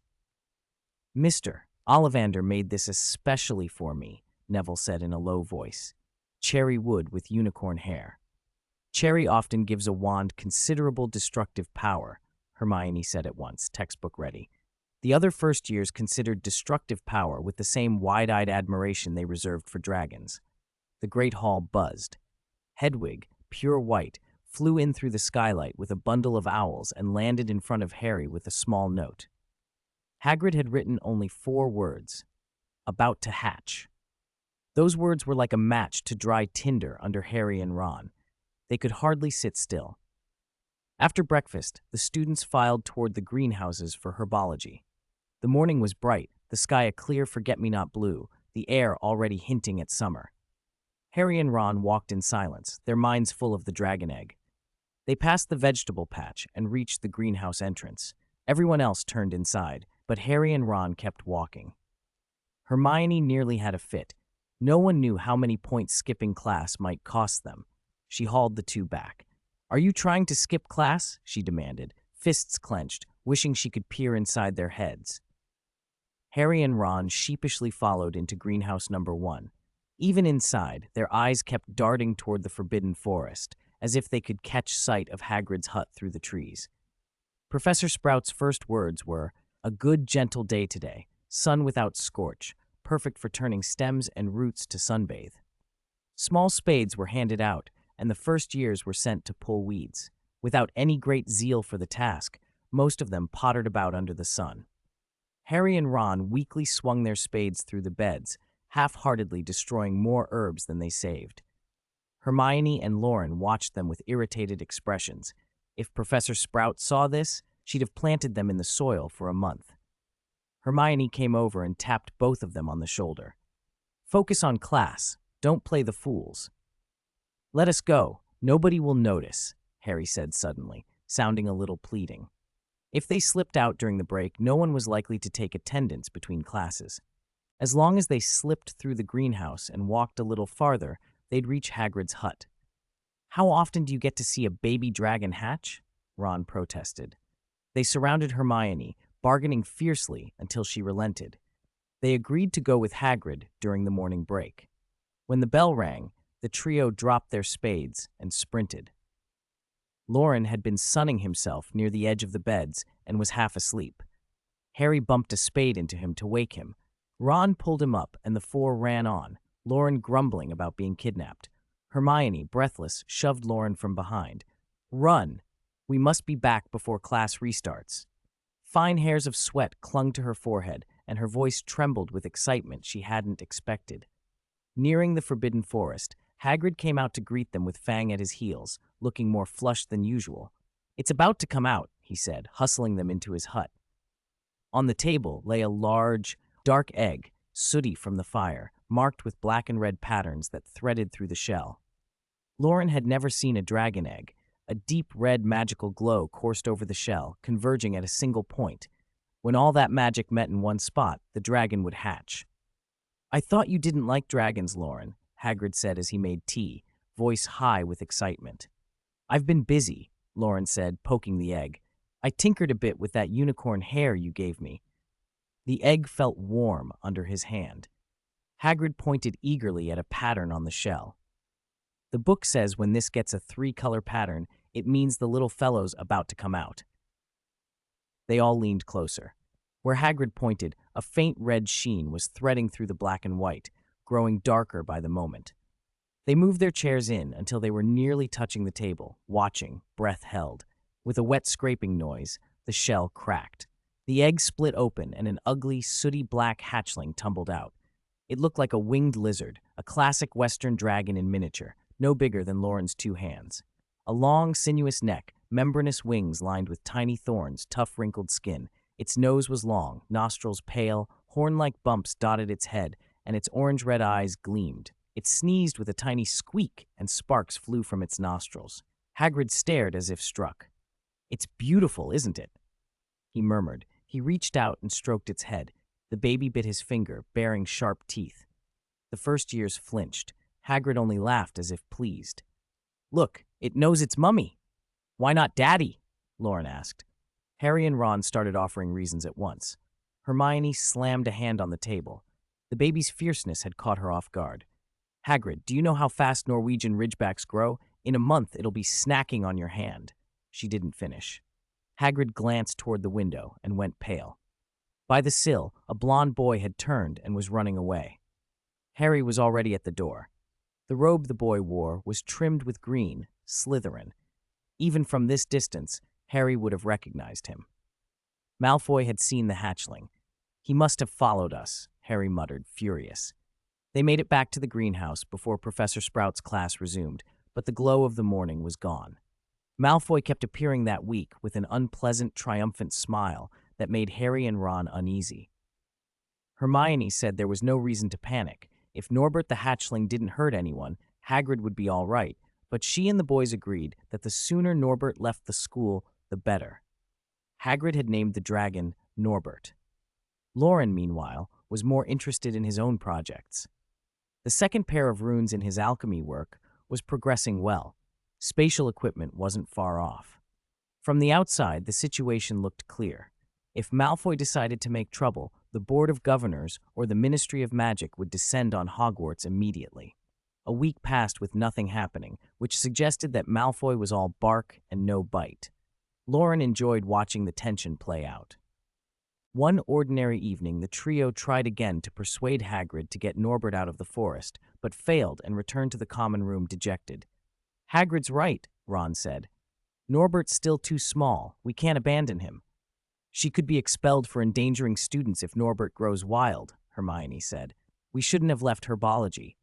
Harry had been frowning when he brightened suddenly. "Charlie." Ron blinked.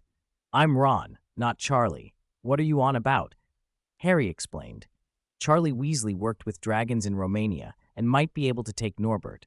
The idea made their faces light up. If Charlie accepted, Malfoy's leverage disappeared. That night, Harry and Ron borrowed the invisibility cloak and went to Hagrid's hut to write a letter to Romania asking Charlie if he could take Norbert. Hope returned. But the following week became worse. Malfoy's grin got meaner, and he seemed ready to take action at any time. Harry and Ron lived on edge, alternating between hope and dread. Then things escalated. One Wednesday night, after midnight, Hermione and Loren waited in the common room. The portrait hole opened, and Harry and Ron slipped in, barely visible beneath the invisibility cloak. Harry helped Ron into a chair. Ron's right hand was bandaged with a blood-stained handkerchief. "Norbert bit me while I was feeding him mice," Ron said, trying to sound casual. His lips were pale, and he kept avoiding Loren and Hermione's faces. Harry took over, trying to sound cheerful. "We got a reply from Charlie. Someone will come by broomstick to pick Norbert up from the tower at midnight on Saturday."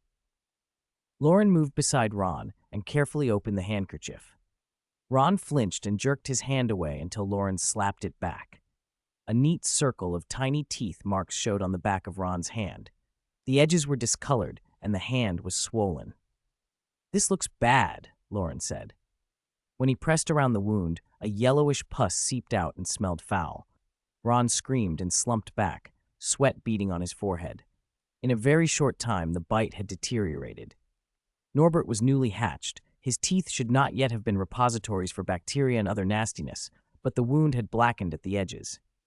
It seemed the Norwegian ridgeback's bite carried a toxin or infection beyond what a first year's herbology and potions could cope with.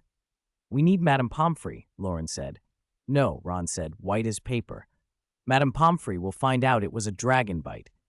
Charlie's covered his own wounds, and he's alive," Ron tried to argue, sounding thinner by the second. He feared what punishment might befall him, Hagrid, or his friends if the truth came out. Loren didn't answer. He hauled Ron up. Let go. This is my business. Ron tried to struggle, but after Loren pressed his hand down, his resistance faded. Hermione helped, and together they half-dragged, half-carried Ron from the common room. Harry hesitated, then drew his wand and quietly cast Stupefy to render Ron limp and easier to carry without noise or fuss. It was clumsy, but it made the three of them more practical about getting Ron help. They made their way through the dim castle corridors, feet thudding on the stone stairs. A few murmured, fragmented sentences drifted from the portraits. Someone imagined dark wizards sneaking about. At the hospital wing, they found Madame Pomfrey. Her starched white collar and nurse's cap looked stern. At the sight of Ron, she startled. "Oh my!" she burst out, and with a quick incantation, Ron floated up right into the infirmary. The trio slapped their foreheads. Magic had been the obvious solution all along. The infirmary door shut with a bang behind them. Voices from inside declared, "Lights out! Back to bed!" But then Madame Pomfrey called, "I'll take good care of him." Relieved, the three of them exchanged looks and slipped back to the dormitories. Harry felt as if a weight had been lifted from him. He'd been trying to hide the dragon all along. Now that Ron was safely under Madame Pomfrey's care, he felt a strange mixture of relief and guilt. They joked nervously in the dormitory, teasing one another about putting friends in danger and about baby Norbert, and then they drifted to sleep. In the alchemy lab, tucked in a plain suitcase, two of the hexagram runes on Loren's base array pulsed in sympathetic resonance and flashed a white glow. Loren watched with a satisfied smile. His experiments were proceeding well. Spatial devices were drawing closer to reality. Thursday dawned. Harry woke early. Ron's bed was empty, and Loren's books peeked out from under his cloak. Harry felt oddly grateful that Loren and Hermione were so studious. It made him think he might get expelled after all, though he kept thinking, silently, the dragon incident was his fault. He wandered the castle while it was quiet, remembering how the stairs used to trick him at the start of term, feeling a little nostalgic. Breakfast was steak and stewed beans. It tasted good, though Harry wasn't yet used to such hearty fare. In the morning came Defense Against the Dark Arts. Harry sat at the front of the class, hoping to show Professor Quirrell a little encouragement. Quirrell's position both needed and deserved some support. Loren and Hermione sat at the back, whispering and glancing at Harry. "Where's Harry?" some of them wondered. "Not sure. Maybe he's off visiting Ron in the infirmary?" "Quirrell smells worse today," someone muttered. The room had grown uneasy, and Harry noticed Quirrell frequently making eye contact with him, which comforted him oddly. If he could give the teacher even a little support, it made all the strain worthwhile. After class, though, other students kept a distance from Harry, as if he carried some strange scent. He realized, with embarrassment, that he'd somehow taken on a faint trace of Quirrell's peculiar odor. Loren and Hermione called out from across the hall in mock concern. "Don't tell us you're trying to be Ron's bedside companion." Harry sighed. He'd better clean up before the rest of the day. Later, in Professor McGonagall's Transfiguration class, she didn't mention the dragon at all. She assumed Ron was simply too ill to attend. Harry's Transfiguration work went well, earning Gryffindor 5 points. During flying class, feeling the castle spread beneath him, and with the hope of visiting Ron afterward, Harry pushed himself into daring maneuvers in the sky, drawing gasps from the students below. On the second floor of the castle, in the hospital wing, the late afternoon glow slanted through the windows and turned the white sheets on the beds a warm gold. Ron sat on his bed staring out at the grounds. 1,000 thoughts ran through his head. Worry that his friends might be expelled, irritation that Harry had stupefied him, and a dull, spreading ache where the dragon's tooth had bitten him. He had no idea how Charlie had ever endured it. "Ron, we came to see you." He turned. His eyes were a little puffy from sleeping too long. Loren looked him over. Ron had a few bumps, but otherwise looked fine, and the puffiness around his eyes was probably from the stupefy. Ron studied his friends, glad to see smiles and no sign of impending expulsion. He brightened. "Loren, Hermione, you're here." He still wouldn't say Harry's name. Loren and Hermione found the small slight amusing. They sat on the adjacent bed, pretending to watch some private show. Harry, who'd just been through a lesson under Quirrell's influence and felt oddly invincible, took the cold shoulder in stride. He hopped up onto Ron's bed as if he hadn't heard and said casually, "You must not know. Madame Pomfrey didn't even realize it was a dragon. I thought I was going to be expelled." Ron was reluctant to talk to Harry. "Oh, really? Maybe I told her a dog bit me." "Clever." Harry slapped Ron's bandaged hand with mock drama. "Oh," Ron yelped. He couldn't keep up the pretense any longer. "All right, Harry. I haven't even settled the score with you for using stupefy on me." They all laughed. Madame Pomfrey, hearing them, came in with a chirpy warning. No strenuous movements. Most wounds in the wizarding world could be fixed with a potion, but Ron's had been poisoned by something unknown and would have to heal more slowly. Pomfrey said it was lucky he'd been brought in so quickly. The wound hadn't worsened. Rawling. He'd need to stay in the hospital wing for 2 days and could be discharged tomorrow. Ron did quick mental arithmetic. If he were out tomorrow, that'd be just in time for Professor Snape's potions class on Friday. He looked at Madame Pomfrey with a pitiful expression.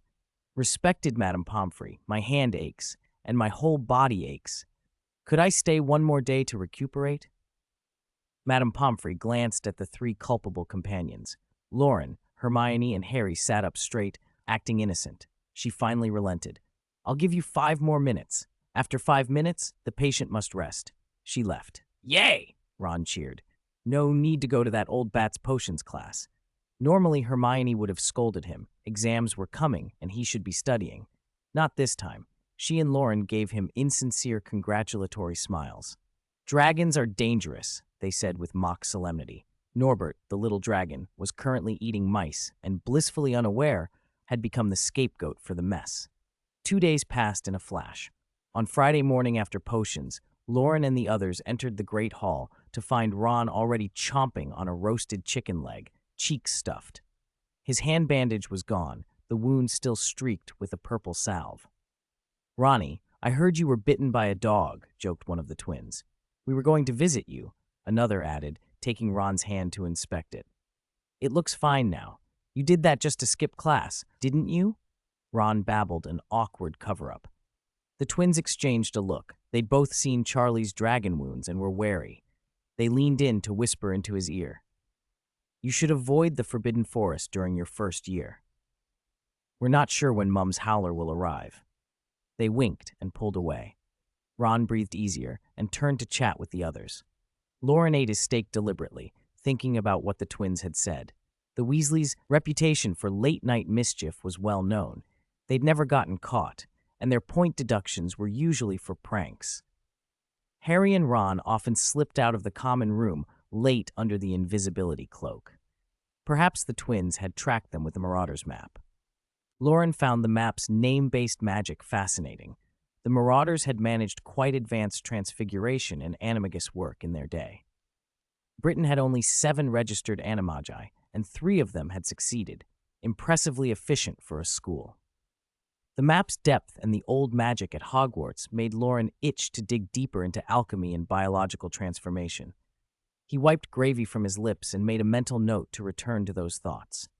Nearby, Seamus whispered a ghost story to Ron. Portraits in the hall had seen a Slytherin graduate sneak back into Hogwarts, a cruel dark wizard who tortured bodies and wrecked souls in some forbidden classroom late at night. "That's why Hogwarts forbids night wandering," Seamus finished. Loren found the tale oddly entertaining. Even a school full of magic had its horror stories. At night, Loren routinely went to the dungeon to work on Professor Snape's tasks. Nearly a year had passed since Snape had given him a reading list to build a basic potion system and started giving him practical tasks, extracting snake venom, sorting stamens, more tests of patience and character than anything else. Over time, Loren and Snape had grown closer. Snape had stopped calling him Mr. Morgan. Snape had even discussed grand ideas, elixirs of life and such. He'd begun helping Snape brew simple potions and learning how to process herbs under varying conditions. Snape's favor had slowly become a kind of mentorship. One evening, Snape looked unusually tired. Loren, pushing the door open, took in the sight and hesitated. "Professor, what's wrong?" Snape answered slowly. "Tomorrow Mr. Crabbe will visit Hogwarts with documents from the school board." "Does that concern you?" Snape stopped, as if deciding how much to say to a first year. After Voldemort's fall, many Death Eaters had been whitewashed. those who'd covered their tracks or convinced the ministry they were innocent. Some had even managed to keep respectable lives. Snape suspected many of those people were now trying to curry favor with him to benefit from his position. For Snape, the problem wasn't the opportunists so much as the future implications. He had to plan his moves carefully for reasons connected to Dumbledore's work. He dismissed Loren afterward, and Loren left with the uneasy feeling that Snape was keeping his own counsel. Back in the room of requirement, Loren had been testing an alchemical array and ruined over a dozen suitcases. He'd drawn the array confidently, he could draw it with his eyes closed, but the boxes scorched and melted. The problem, he realized, lay with impurities in the unicorn hair the room conjured. The room gave him suitcases, but the conjured unicorn hair was only ordinary white animal hair, without the purity the array required. The virtualized materials used in his experimental alchemy were high quality, with no impurities, a necessary condition to avoid a short circuit inside the circle. The conjured hair, however, had impurities that caused intense heating and burned ordinary cases. He needed pure unicorn hair, or a box that could withstand the heat. Crafting the latter would be a distraction from his real goal, so he considered using a magically refrigerated container instead. He thought of the box Malfoy had given him that once held frozen pears, clearly enchanted for freezing. He took the chance to consult Flamel through the fantastic book tucked under his bed. "Flamel," he called, and dipped his consciousness into the page. Flamel listened, then frowned. "My oversight. Nicholas hasn't used unicorn hair with impurities for centuries. Did you want to learn how to remove impurities without damaging the hair?" "You're proposing a very complex circle," Flamel said. 73 pairs of symmetrical runes, 151 asymmetrical ones. At your current rate, you'll have it before you graduate. Loren stared at the suggestion. It was unreadable. He described the refrigerated box idea. Flamel approved. Encouraged, Loren pulled the black leather box Malfoy had given him from under his bed. It was slightly larger than a suitcase, framed with wood, gilded clasps shaped with peacock motifs. When he opened it, a wash of icy air came out and a ring of blue alchemical runes shimmered inside the lid, likely a modern alchemical-styled refrigeration charm. The leather came from some cold region magical beast and was reinforced with alchemy to stabilize temperature. It was probably valuable. Malfoy had once rudely told him not to return it. Loren was oddly grateful. Back in the room of requirement, he resumed experiments.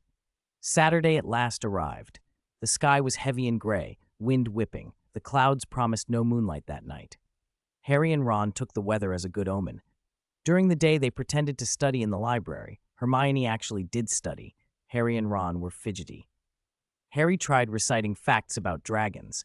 The 12 uses of dragon blood include. In Ron's version, the 12 uses of Norbert's blood include. Ron finished with obvious relish. "Hermione, where's Loren?" Harry asked, losing focus. "Messing with his little contraption. He told Hagrid about it," she replied, annoyed. She had practiced the undetectable extension charm with Loren once, and though ministry rules made her wary, Loren insisted on trying things. "Are you going to report me?" he'd always ask. They noticed a visitor in the library, a tall man in an ill-fitting suit being shown around by Professor McGonagall and other staff. He glowered at the restricted section and sniffed loudly. "Hogwarts shouldn't be keeping these dark arts books," he declared. Madame Pince appeared like a hawk and shooed him away with her duster. McGonagall's jaw tightened. "Mr. Crabbe, our rules haven't changed. You may continue your tour on your own." The man, Mr. Crabbe, father of Crabbe, retreated with his entourage. Harry, Ron, and Hermione exchanged worried glances. Ron muttered, "One of the whitewashed Death Eaters. Malfoy's cronies." That evening, in Hagrid's hut, Harry and Ron arrived to find Hagrid putting Norbert into a crate. They'd been delayed. Peeves had been making trouble in the hall and held them up. Hagrid fussed over the dragon like a doting parent. "I packed loads of mice and a bit of brandy. Maybe I'll throw in his teddy so he won't feel lonely." When Hagrid tossed the rag toy into the crate, there were tearing sounds and then a burst of flame. The teddy was immediately charred to cinders. Ron involuntarily shivered. His hand ached all over again, just remembering. Harry's scalp prickled. Had the dragon egg been touched by some strange magic? Hagrid said his goodbyes, and Harry used the levitation charm to make the crate follow them. Under the invisibility cloak, they melted away into the dark. On the tower, Hermione waited as lookout. She could cast a dozen illumination spells, but light would attract attention.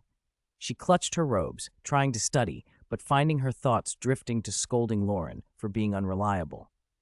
Just as she reached the 100th mental scolding, Harry and Ron slid up through the tower floor and reappeared. Relief flooded them all. They waited in the cold, Norbert occasionally thumping and grumbling in the crate. After a while, a blonde shape appeared at the tower entrance. "Malfoy, what are you doing here?" 3 wands snapped up and magic hummed. Malfoy held up his hands. "Idiots, I'm here to help you." Harry and Ron exchanged distrustful looks. "Why should we trust you?" Harry demanded. "If I wanted to report you, I wouldn't come alone," Malfoy snapped back. "Crabbe and his father are visiting." "Death Eater," someone blurted, and for a moment panic rose. Hermione levitated the crate again. Ron pulled Malfoy under the invisibility cloak, and Harry kept his wand aimed as they moved back toward the tower and listened. They heard armor clatter and Sir Nicholas laughing. Then, meow! Madame Norris's sharp meow cut through the night. Filch had been bribed. Norbert's scent would be picked up by that cat. "Quick, follow me," Hermione hissed, dragging them off. To find Loren. Loren should have been in his dormitory, but Hermione led them into a passage. They crept after her. Malfoy babbled that while visiting the hospital wing, Mr. Crabbe had found a book with a letter tucked inside, Charlie Weasley's reply to Ron. Ron's face burned. "I forgot I put the letter in the book." "Idiot," Malfoy sneered, delighted by Ron's embarrassment. He explained that Crabbe and his father planned to catch them red-handed in the tower after lights out, and if they were found with a dragon, they'd lose their wands and be expelled. Malfoy said he was helping to save himself from Crabbe's spite, a bit of personal revenge. They crept through portraits and staircases. Sir Nicholas's voice seemed to echo their heartbeats. Filch and Crabbe were getting closer. Hermione's legs trembled. The commotion compelled them forward. Suddenly, a teasing voice ahead said, "Honestly, I'm surprised to see you with Malfoy." Loren stood there carrying a small black box. His eyes glittered, amused. Hermione surged forward and nearly collapsed against him. Harry and the others told him the situation. Loren didn't explain how he'd seen them under the invisibility cloak. He set the box down and the runes on its lid glowed blue. Inside was a white hexagram and 4 corner sigils, silver light threaded through. He dragged the floating crate toward the circle. As soon as the crate touched the rim of the runes, it shrank like it was being pulled into a black hole and slipped smoothly into the box. Loren snapped the lid shut. The little box bounced and then settled, perfectly quiet. Harry and Ron gaped. "That's the box he gave you," Malfoy crowed. The box had never done anything like that before. It was an undetectable extension of sorts, but powered by alchemical refrigeration and a true spatial effect. Loren grinned. "Just finished. It can only hold 1 crate right now." There was no way to hide people in it, so night-wandering penalties remained possible, but the dragon was safe. Getting caught outside after curfew might only mean lost house points or a detention. Being discovered with a dragon by Crabbe and his father could be much worse. With the dragon contained, the rest was manageable. In minutes, the atmosphere changed. They walked back to the tower as if out for a stroll, freer than any of them had been on a night like that. Loren teased Malfoy. "Honestly, I thought you'd want to see Harry expelled." Malfoy lifted his chin. "I was doing it for revenge against Crabbe," he said with proud insolence. Ron pouted, but kept the sarcastic retort to himself. He'd been saved tonight by Malfoy's tip-off, and for once he'd benefit from a Slytherin's interference. The wild wind blew in from the dark distance, riffling cloaks and hair and making the dim tower flap with noise. Strands of black, brown, red, and pale gold whipped in the gusts. Inside the castle, Harry and Ron were still trading insults with Malfoy. Outside, everyone fell silent, waiting for whatever was coming. Madame Norris was the first to appear, then the bear-like Mr. Crabbe and the hunchbacked Filch. Malfoy's eyes swept the crowd, finally settling on a place just behind Crabbe. He sauntered over as if to watch a show. Crabbe looked surprised to see Malfoy among them, but said nothing. He would not make trouble for his own. Filch's bitter gaze followed the students. The caretaker hated to let anyone out after curfew go unpunished.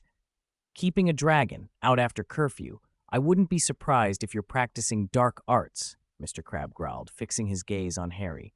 You're all going to Azkaban. Loren raised an eyebrow.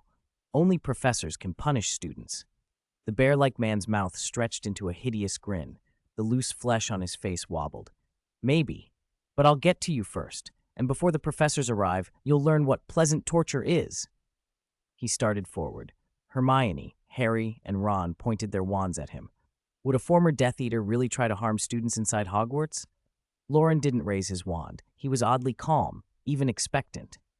A harsh red light flashed from the high windows of the distant castle. Dumbledore wouldn't miss this spectacle. Dumbledore always seemed like a small sun at night. If he was watching, Snape and Quirrell were likely not far off either. Loren refused to believe a low-ranking Death Eater would be allowed to harm students at Hogwarts. Crabbe moved like a cat toying with a mouse, savoring the despair of his prey. "Stay back!" someone shouted. Several beams of red charm light struck the stone in front of Crabbe, and the silence was broken by a lively shout. 4 brooms descended from the dark, delivering 4 energetic young wizards to the tower. One of them grinned at Ron. "Ha! Recognized you as Charlie's brother at once." Before Ron could answer, the other 3 spoke as well, more lively than we thought. "Long time, Mr. Filch and Madam Norris." Someone else called, "Professor McGonagall." Professor McGonagall appeared on the castle steps, followed by Vincent Crabbe, Malfoy's crony. Loren realized the Crabbes had split duties, one father chasing the students, the other the son ready to fetch a professor. McGonagall's eyes swept the gathered students with disbelief. So many young witches and wizards out after curfew, and no dragon in sight. Quietly to the graduates, she snapped, "You've graduated. If you want to visit the school, use the proper channels. Do not just fly in on your brooms." She certainly recognized the recent graduates, some of them old Gryffindors. One of Charlie's friends snatched the small box from Loren's hand with a wink, then loudly to McGonagall, "Next time we will, Professor. Just don't give us detention again. Bye!" They laughed, mounted their brooms, and shot off into the night. McGonagall watched them go, fury building until her eyes were almost spitting fire. "I can't believe it was you lot. Vincent Crabbe told me you were in the astronomy tower. It's 1 o'clock in the morning. Explain yourselves." But Vincent Crabbe's father answered first. "They're keeping a dragon and studying dark arts. They should be arrested and interrogated." He reached into his robe pockets with a ridiculous fumbling motion. Everyone stared as he pawed through his pockets and came up with nothing. It was almost comical. "Enough." McGonagall's voice was tight with anger. "Hermione, what happened?" For the first time, Hermione didn't answer her teacher. She couldn't meet McGonagall's eyes. Loren cleared his throat.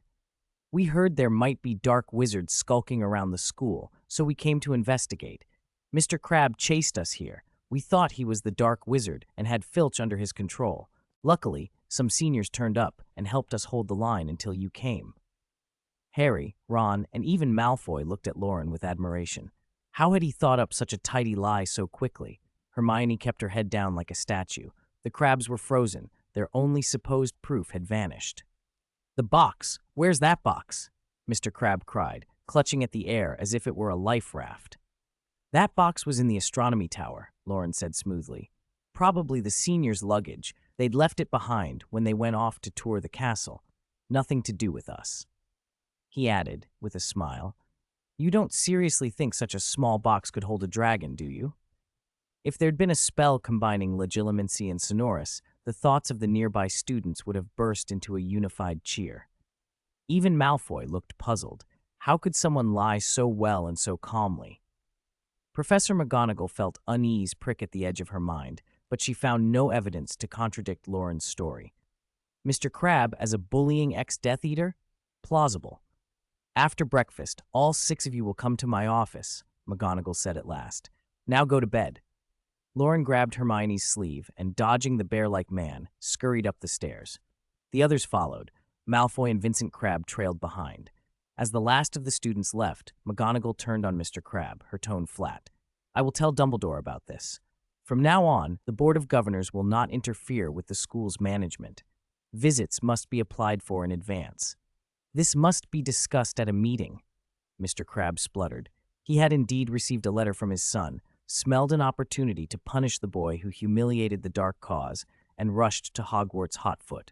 Finding no proof, he had hoped the board could help him regain face. McGonagall's reply was cold. I, Minerva McGonagall, Deputy Headmistress of Hogwarts, will handle this. She spared Filch a hard look, then turned and left. On the way back to the common room, Vincent Crabbe trudged in gloomy silence. Malfoy wanted to speak to Loren, but the crowds made it impossible. Harry and the others also held back out of courtesy. At the fork in the corridors, the groups split, Gryffindor one way, Slytherin the other, and the tension around Loren relaxed immediately. That was the most exciting night I've ever had, Ron beamed. My legs went all weak when that big bear came at us. I wanted to punch him, Harry said, still flushed with adrenaline. Hermione walked with her head bowed, troubled at having deceived McGonagall. Suddenly, something cold brushed her ankle. A head, nearly headless Nick, floated up through the floor with a cheerful boo. Hermione screamed and clutched Loren's sleeve. Nicholas, thank you for stalling that Death Eater, Harry said gratefully. If you hadn't, we might not have found Loren. Not just stalling, Nick said, floating higher with a laugh. I hid a little gift in the armor ahead. They found the letter tucked into the boot of a suit of armor. It was Charlie's reply, the very note that had been left in the book. Ron hugged the letter to his chest and swore he'd burn such things after reading them from now on. Loren circled nearly headless Nick, checking that he truly was a ghost and not like Peeves. How did you manage that? He asked. It's a secret, Nick chimed. Remember, ghosts know this castle inside out, and don't forget, you owe me a favor. His voice trailed off as he drifted away. I'll never call him Nearly Headless Nick again, Harry said. It's Nearly Headless Nick, Ron corrected, rolling his eyes. He tucked the letter away to toss into the fire later. Loren, what about your box? Hermione asked. I'll make another, Loren replied casually. With his skills, materials were no problem. Please make one for me, too. Harry and Ron crowded around eagerly. No, Hermione snapped. That would break ministry regulations. She added silently, I haven't even made mine yet. Malfoy and Vincent Crabbe walked back to the Slytherin common room in a tense procession. Why are you helping those Gryffindors, you muggle lover? Crabbe spat. It's none of your business, Malfoy said without looking back. Have you forgotten pure-blood glory? I haven't. Malfoy's voice was flat. It's none of your business. Crabbe fell silent, his resentment burning like it did whenever he looked at Harry. He had tried to curry favor with Malfoy and with his father's influence, hoping to elevate his family under the Dark Lord. Instead, his plans had been ruined by Malfoy's interference. He didn't understand Slytherin's ideals of power and heritage, and it kept him awake that night, seething. In the headmaster's office, the portraits were turned face down and the hat on the shelf slept. Dumbledore, in a blue nightgown, peered through his half-moon spectacles and rummaged in a jar for sweets. Minerva, would you like something to eat? He asked, offering nougat. McGonagall's face was tight. Do you know what happened tonight, Albus? I know a little, Dumbledore said, taking a piece of nougat. It will help you sleep. These Death Eaters have not repented, McGonagall said. They're still intent on torturing, even children. Minerva, I know. Dumbledore poured tea from an empty teapot with a small, patient smile. There was reason to be lenient before. The rebuilding of Wizarding Society needed the support of pure-blood families. They've already taken control of the Board of Governors, McGonagall said. Hogwarts needs full management rights. Dumbledore nodded, handed over the nougat, and regarded her kindly. I know how much you care for the students. I agree with your instincts, but the work must be done slowly. He shrugged in that infuriatingly gentle way. They always imagine others are plotting to take their small privileges. McGonagall's anger eased a little. She sank into a chair. Don't coddle the students. I know you could have caught them out after curfew. They weren't entirely truthful. Hermione was too frightened to look at me. Don't be hard on a single mistake, Dumbledore said after a moment's thought. Sometimes a lesson that bends the rules teaches more. I'm worried they'll lead Hermione astray, McGonagall admitted. Ha. Look on the bright side, Dumbledore said. Hermione might be the one who influences them. Author's note: I revised earlier parts. I felt I'd rushed them and broke the flow. Tonight's chapter is about 4,000 words.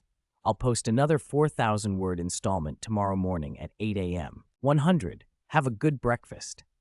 Dumbledore sat quietly in his chair, listening to the settled hush of his office after Professor McGonagall had left. The portraits were asleep, Fawkes was dozing, Nagini was motionless, and the thousand-year-old castle, which had only moments before been alive with a grand performance, was gradually sinking into silence. He had not slept peacefully in many years. This room had felt empty for 47. Lord Voldemort would surely return. Perhaps he must. Harry's scar had shown him much. The fragile piece had been bought with James and Lily's lives, and their only child could not be allowed to pay that price again. When trouble came, Hogwarts needed to be a refuge, and no outside power, neither the ministry nor the school governors, could be permitted to interfere. 10 years had passed since those glorious stable days, yet in a decade some had already forgotten them. Why? How could their memories be worse than an old man's? There was much to do this term, for the children, for a better tomorrow, for the greater good. It was time for Severus to push Quirrell back into character. A cold light flashed on the crescent of his spectacles, revealing the long, stormy years this old wizard had weathered.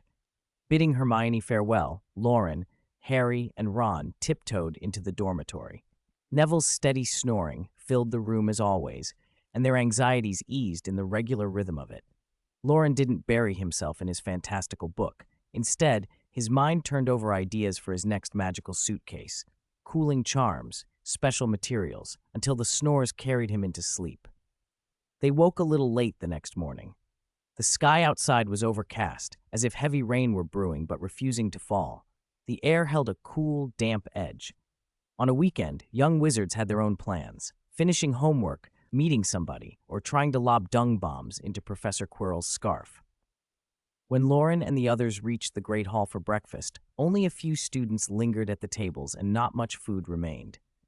Hermione was there, though, dressed almost as if for class. She'd never fussed over her hair on weekends before. "Good morning, Hermione," Loren said, piling his plate. "Good morning." Hermione's voice was flat. Her food sat mostly untouched. The thrill of last night, the relief of not being expelled, had given way to a creeping dread. Alone in her dormitory, she'd replayed how she had deceived Professor McGonagall, and that punishment still waited. She'd imagined McGonagall's disappointment and felt unworthy of her teacher's trust. Harry and Ron were already shoveling down cold breakfast without ceremony. After everything they'd done the previous night, their stomachs seemed to be trying to swallow an ox. Only 3 or 4 slices of ham remained on the platter, barely enough for a sandwich. Loren glanced around.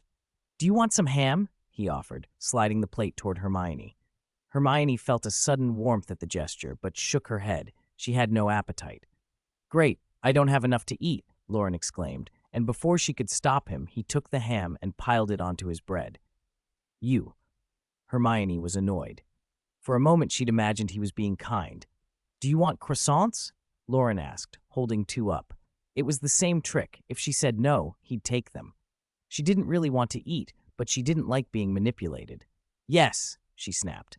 "All yours," Loren said, placing them before her. The croissants were cold. The hard crust clicked against the plate. Hermione realized why he'd asked. When croissants went cold, they turned tough and unappealing. "Loren," she scolded, half angry, half amused. In a huff, she grabbed the ham sandwich from him and stuffed it into her mouth, then shoveled the croissants back onto his plate. "Humph, they're all yours, humph." Her words were muffled with food, but she felt slightly victorious. The stolen sandwich tasted exceptionally good. Loren held 2 croissants, looking aggrieved as if the universe had done him wrong. Hermione chewed, savoring the bread, and turned her head to enjoy the moment. Loren sighed. He had met a bully. He poured himself a cup of hot milk, stirred in a few spoons of honey, and dunked the croissants. The milk softened the crust, and the wheat and milk aroma made him smile. He, too, began to enjoy his breakfast. After their chaotic meal, the 4 of them climbed toward the second-floor offices, preparing to accept whatever punishment awaited. If not for that sandwich, Hermione would have felt weak and cold. A full stomach made unpleasant things a little easier to face. Guess how many points Professor McGonagall will dock us? Ron said, trying to keep things light. If I guess right, can I blame all the deducted points on you? Loren asked, licking the last of his honey. Hermione smacked his arm. Stop mucking about, she said, but there was a reluctant smile on her face. Can I blame you? Harry said to Ron, eyes bright at the absurd notion. With the four of them implicated, Gryffindor's lead might vanish. The thought of the house's disapproving looks made Harry wince.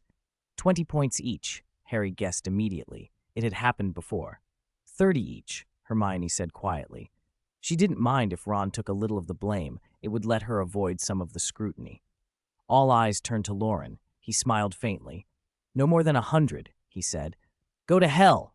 Ron snapped, outraged. Obviously it wouldn't be 100. Gryffindor's score hovered a little above 400.